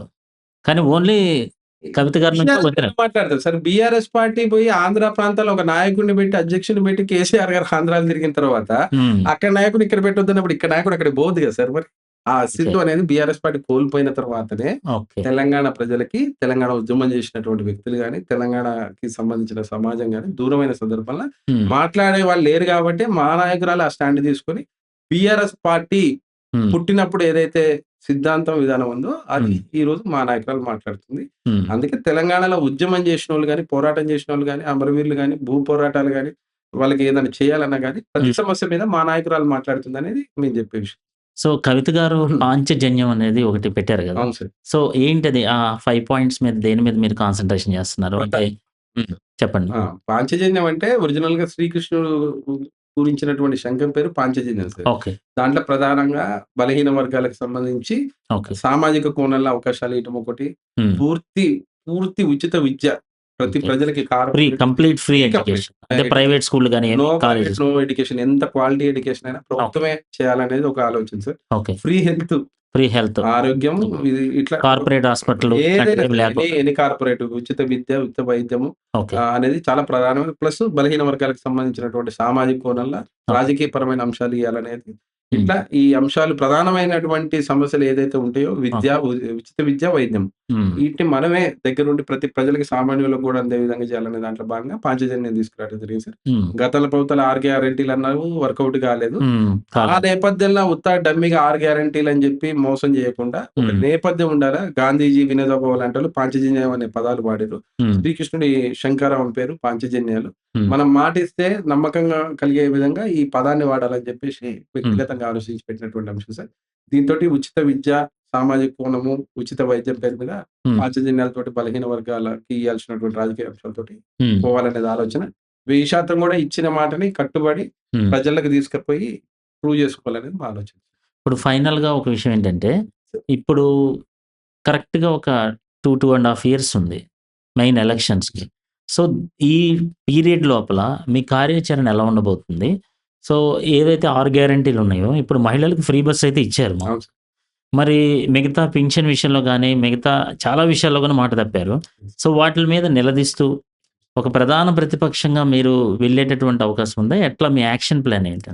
అదే సార్ మేమేమంటున్నామంటే 6 గ్యారంటీలు ఇచ్చినటువంటి అంశాలలో ప్రధానంగా ఇచ్చిన అంశాలన్నిటి మీద కూడా మేము పోరాటం చేస్తున్నాం. ఓకే. ఇప్పుడు ఉద్యమకారులకు భూమి ఇస్తామని మేనిఫెస్టోలో పెట్టిర్రు. పెట్టారు. ఎవరు పోరాటం చేసిర్రు? బీఆర్ఎస్ పార్టీ ఒక్క మాట మాట్లాడట్లేదు. మా నాయకురాలు ఉప్పల్ బగాయత్‌కు పోయి ఇక్కడ ప్రభుత్వ భూమి ఉంది. మీరు మాకు ఇస్తారా ఇయ్యరా అని చెప్పి పోరాటం చేసింది. హ్మ్. ఇప్పుడు బీసీ డిక్లరేషన్ కామారెడ్డిలో పెట్టారు రిజర్వేషన్‌ల అంశం మీద. ఓకే. మేము వందల రౌండ్ టేబుల్‌లు పెట్టి మొత్తం 10 జిల్లాలలో రౌండ్ టేబుల్ పెట్టి బలహీన వర్గాలకు సంబంధించిన నాయకులను కలుసుకుంటూ హ్మ్. పోరాటం చేయటం వల్ల ఇయాల పార్టీ ఇంటర్నల్‌గానన్నా బీసీలకు ఒక 50% రిజర్వేషన్ ఇస్తున్నారంటే హ్మ్. మేము చేసినటువంటి పోరాటం. హ్మ్. మేమేందంటే పని చేసుకుంటా, పోరాటం చేసుకుంటా ప్రజలిచ్చిన హామీల పక్షాన హ్మ్. కొట్లాడుకుంటా పోతాం సార్. అంతా కొత్త నాయకత్వం, హ్మ్. Upcoming generation. హ్మ్. అక్కడ అణిచివేయబడ్డటువంటి నాయకత్వమే ఇక్కడ ప్రధాన నాయకత్వంగా తయారైనటువంటి వ్యక్తిత్వం ఉంది. హ్మ్. మాకు పోరాటమే తెలుసు. మేము గత ప్రభుత్వాలలో ఉన్న మేజర్ నాయకుల్లాగా అవినీతి మరకలతోటి అవకాశాలొచ్చినోళ్ళం కాదు. హ్మ్. మాకు ఏందంటే అప్‌కమింగ్ జనరేషన్‌ల ప్రధానంగా అప్‌కమింగ్‌ల యూనివర్సిటీలలో ఉన్నటువంటి విద్యార్థి నాయకులు గాని, హ్మ్. క్లీన్ చిట్ ఉన్నటువంటి నాయకత్వంతోటి గాని ప్రజల మధ్యలోకి పోవాలా. ఒకరోజు కాకపోతే ఒకరోజు అనేది ప్రజల పక్షాన పోరాడుకుంటూ పోతుంటే ప్రజలే అవకాశం ఇస్తారనేది బలంగా నమ్ముతున్నాం. ఇప్పుడెట్లా ఉంది రెస్పాన్స్ మీకు? 100% మంచిగుంది సార్. హ్మ్. ఎందుకంటే మేము కొత్తగా ఆర్గనైజేషన్ నుంచి పోయినా ప్రతి హ్మ్. అంశం మీద మా నాయకురాలికి అవగాహన ఉంది. హ్మ్. మాలాంటోళ్ళు చదువుకున్నోళ్ళు ఆమె వెన్నంటే ఉన్నప్పుడు కూడా మా నాయకురాలికి ప్రతి సమస్య మీద కూడా సుదీర్ఘమైనటువంటి ఆలోచన, అనుభవం ఉంది. హ్మ్. ప్లస్సు ఆ నేపథ్యం కూడా చాలా బలమైనది, దృఢమైనది. మొండిగా వ్యవహరించే తీరు కవితక్క దగ్గర ఉంటది. ఏ సమస్య అయినా ఓకే. పట్టుకుంటే అది లాభం జరిగినా, వ్యక్తిగతంగా నష్టం జరిగినా ఆలోచించకుండా పోరాడే తత్వం ఉన్నది కాబట్టి ఎవరైనా కొట్లాడుకుంటా, పోరాడుకుంటా పోతే ప్రజలు అవకాశం ఇస్తారనేది ఇప్పుడు బలమైన ఉద్యమాల పురిటిగడ్డ అయినటువంటి ఓయూలో అంశం. 1000,00,00,000 ఫండింగ్ ఇస్తామని చెప్పారు గదా! అవును. ఇప్పటికి ₹1,00,00,000 కూడా అక్కడ రాలేదు. మరి దాని మీద ఏమన్నా మీ పార్టీ మీద ఏమన్నా పోరాడి నేననేది అదే సాధించే సార్. పరిస్థితా? ఆయన 1000,00,00,000 ఇస్తాననంగానే మనోళ్ళేం జేషిర్రు, హ్మ్. విద్యార్థి నాయకులందరిని పిలిపిచ్చి, హ్మ్. మీ సమస్య నేనే ఇంటా మీకేం గావాలని జెప్పి, మమ్మల్ని పిలిపిచ్చి, హ్మ్. మాట్లాడి 250 గజాల్లో ఆయన కాంగ్రెస్ పార్టీలో అతిపెద్ద స్ట్రాటజీ ఏందంటే సార్, హ్మ్. నువ్వు చేస్తావో చెయ్యవో, ఓకే. ఇప్పుడు పిలిచినప్పుడు మనందరికి ఏమనిపిస్తది సార్, కనీసం అప్పుడు పిలవలేదు. ఈయన పిలిషిండుగా అనే భ్రమలలో ఉంచుతాడు. ఉంచు. ఆయనేమో అసలు పిలవలే. అసలు ఈయనేమో పిలుస్తాడు. పిలవంగానే మా ఆర్ట్స్ కాలేజ్ ప్రిన్సిపాలు, మా దగ్గరున్న రిజిస్ట్రార్లు, వీసీలు ఒకటే ఆకాశానికి ఎత్తేసిర్రు. ఆ 1000,00,00,000 వచ్చినాయి. దేవుడు ప్రేమలో పడ్డాడు. అది ఇది అన్నారు. విద్యార్థి నాయకులందరిని అక్కడనే కూర్చోబెట్టిర్రు. నమ్మేసారు. మొత్తం నమ్మేసారు. వస్తాయని. మమ్మల్ని కూడా కూర్చోబెట్టి ఏం ప్రాబ్లమ్ ఉందనంగానే మేము చెప్పగానే అది రాసుకున్నారు అక్కడికక్కడ. అప్పటికప్పుడే శాంక్షన్ చేసారు. అప్పటికప్పుడు శాంక్షన్ అన్నారు. ఇయాల మళ్ళా అదే ఎవరైతే ఆ రోజు ఆర్గనైజ్ చేసినటువంటి యూనివర్సిటీ ప్రొఫెసర్‌లు గాని, యూనివర్సిటీలో పొజిషన్‌లో ఉన్న వ్యక్తులు గాని, ఇప్పుడు మాకు ఒక రూపాయి రాలేదు. హ్మ్.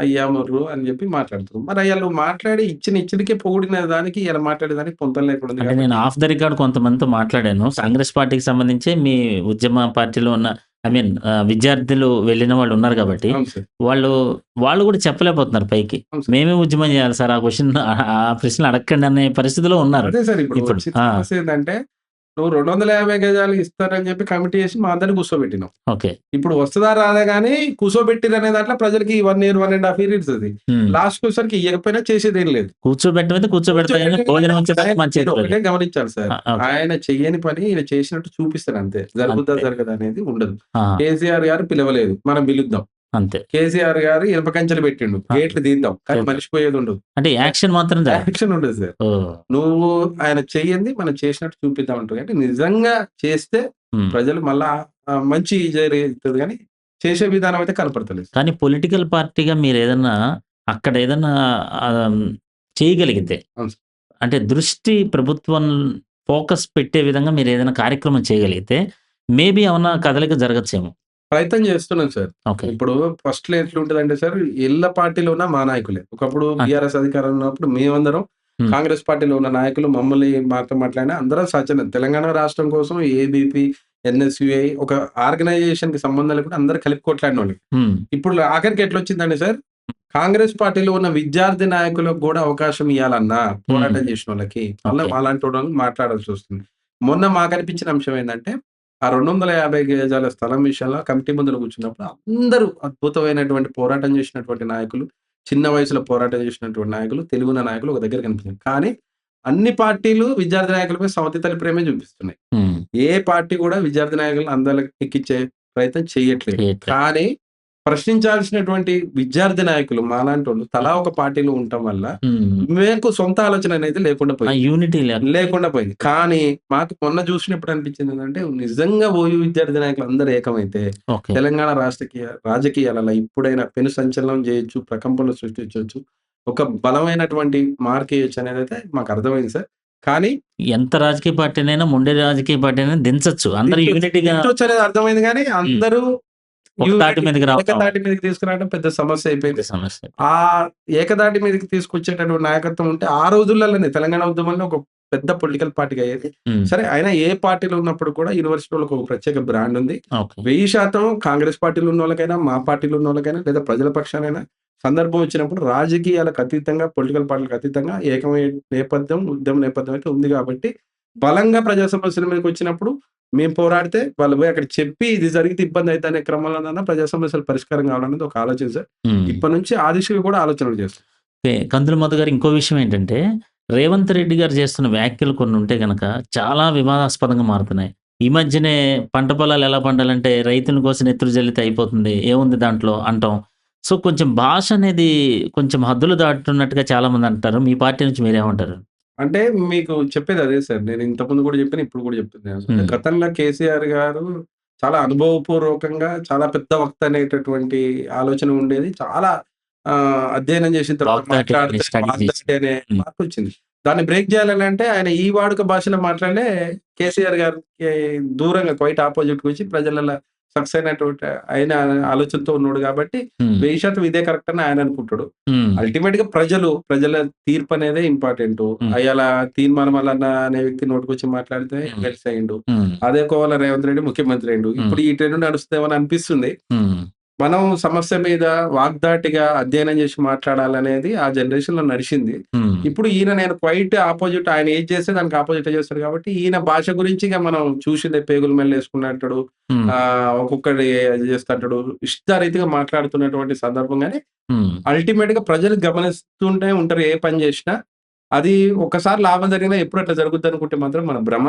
భవిష్యత్తులో అలాంటి వాటికి కూడా ప్రజలు యాక్సెప్టెన్సీ తగ్గిపోతుంది అనేది నేను వ్యక్తిగతంగా.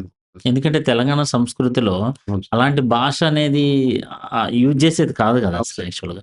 కానీ ఏంటంటే ఒకళ్ళు యూజ్ చేస్తున్నారని నన్ను రెచ్చగొట్టారు కాబట్టి. వాస్తవంగా ఏంటంటే సార్ ఆంధ్ర ప్రాంత నాయకులు మహిళల్ని గాని, కుటుంబాలని గాని వ్యక్తిగతంగా దిగజారుకొని మాట్లాడాలి సిద్ధాస్తులు అసలు వాళ్ళ మాటలకి చెప్పాలి. అది మరి తెలంగాణలో వ్యక్తిగత మహిళల విషయంలో గాని, కుటుంబాల విషయంలో గాని అది లేదు. లేదు. అది లేదు. వ్యక్తిగా సామెతలు ఉపయోగించే దాంట్లో రేవంత్ రెడ్డి గారు ఇంకా కొద్దిగా అగ్రెసివ్ గా ఎట్లా పడితే అట్లా మాట్లాడుతుండ అనేది వచ్చింది. కేసీఆర్ గారిని గతంలో తిట్టాలంటే ఇబ్బందికరమైన ఉండేది.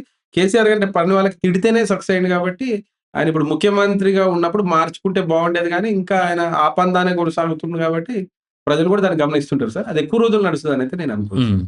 ఓకే. కందుల మధు గారు ఫైనల్లీ ఇక చివరిగా ఒకే ఒక విషయం.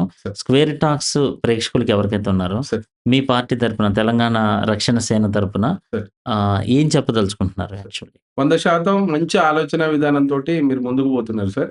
సార్ కూడా చూసినా మీ దాంట్లో ఉన్నటువంటి మీరు చేసే ఆలోచన విధానం అన్ని రకాల సామాన్య ప్రజల కోసము కింద నుంచి ప్రజల యొక్క సమస్యల్ని అద్దం పట్టే విధానము, మర్చిపోయినటువంటి తెలంగాణ ఉద్యమాన్ని మరొకసారి కళ్ళగట్టినట్టు కొత్త జనరేషన్‌కి చూపాలనే ఆలోచన విధానంతోటి నాలాంటి ఉద్యమ నేపథ్యంలో ఉన్న వాళ్ళని పిలవటము, ప్రజలకి గతంలో ఉన్నటువంటి మంచి పోరాటాలకు సంబంధించినటువంటి నేపథ్యం ఉన్న వాళ్ళని పరిచయం చేయటము, దాంతో పాటు మన సంస్కృతి, సాంప్రదాయాలు, నేపథ్యం మీద పుస్తకాలు రాయటము, మీకున్నటువంటి ఆలోచన విధానం చాలా అద్భుతం సార్. జర్నలిజం అంటే బ్లాక్ మెయిలింగ్ అనే జర్నలిజం నుంచి ఒక సమాజానికి ఇయ్యాలి కాకపోయినా లాంగ్ విజన్‌లో మంచి చేయాలన్న ఆలోచనతోటి మీరు చేస్తున్నది చాలా అద్భుతం సార్. స్క్వేర్ టాక్స్ అనేది కూడా ప్రజలకు మంచిగా పోతది. మీ ఆలోచన కూడా లాంగ్ టర్మ్‌లో నిలబడతది. ఎందుకంటే ఇప్పుడున్న జర్నలిజంలా వీడియో పెట్టడం, ఫోన్ పట్టుకోవడం, బ్లాక్ మెయిల్ చేయడం అనే జర్నలిజం అనే భ్రమలలో అది తాత్కాలికమైనటువంటి కానీ ఒక నిజమైనటువంటి నేపథ్యం గాని, నిజమైనటువంటి ఉద్యమాలు గాని, పోరాటాలు గాని కొత్త జనరేషన్‌కి అలవాటు చేయాలి, ప్రాణం పోయాలనేది మంచి ఆలోచన. 1000% కూడా భవిష్యత్తులో ఇంకా మరింత మంది ప్రజలకి చేరువయ్యి మరింతగా స్క్వేర్ టాక్స్ ప్రజలకు పోవాలని మనస్ఫూర్తిగా కోరుకుంటున్నాను. థ్యాంక్ యూ సో మచ్ కందుల మధు గారు. Thank you. ఇది ఈ డిస్కషన్ సారాంశం. యాక్చువల్‌గా ఇప్పటివరకు మనం చూసాం తెలంగాణ ఉద్యమ చరిత్ర కానీ, లేకపోతే కేసీఆర్ ప్రస్థానం కానీ, లేకపోతే కవిత కొత్త పార్టీ విషయాలు కానీ డాక్టర్ కందుల మధు గారు వివరించారు. సో మరో డిస్కషన్‌తో మళ్ళీ కలుద్దాం. Thank you so much.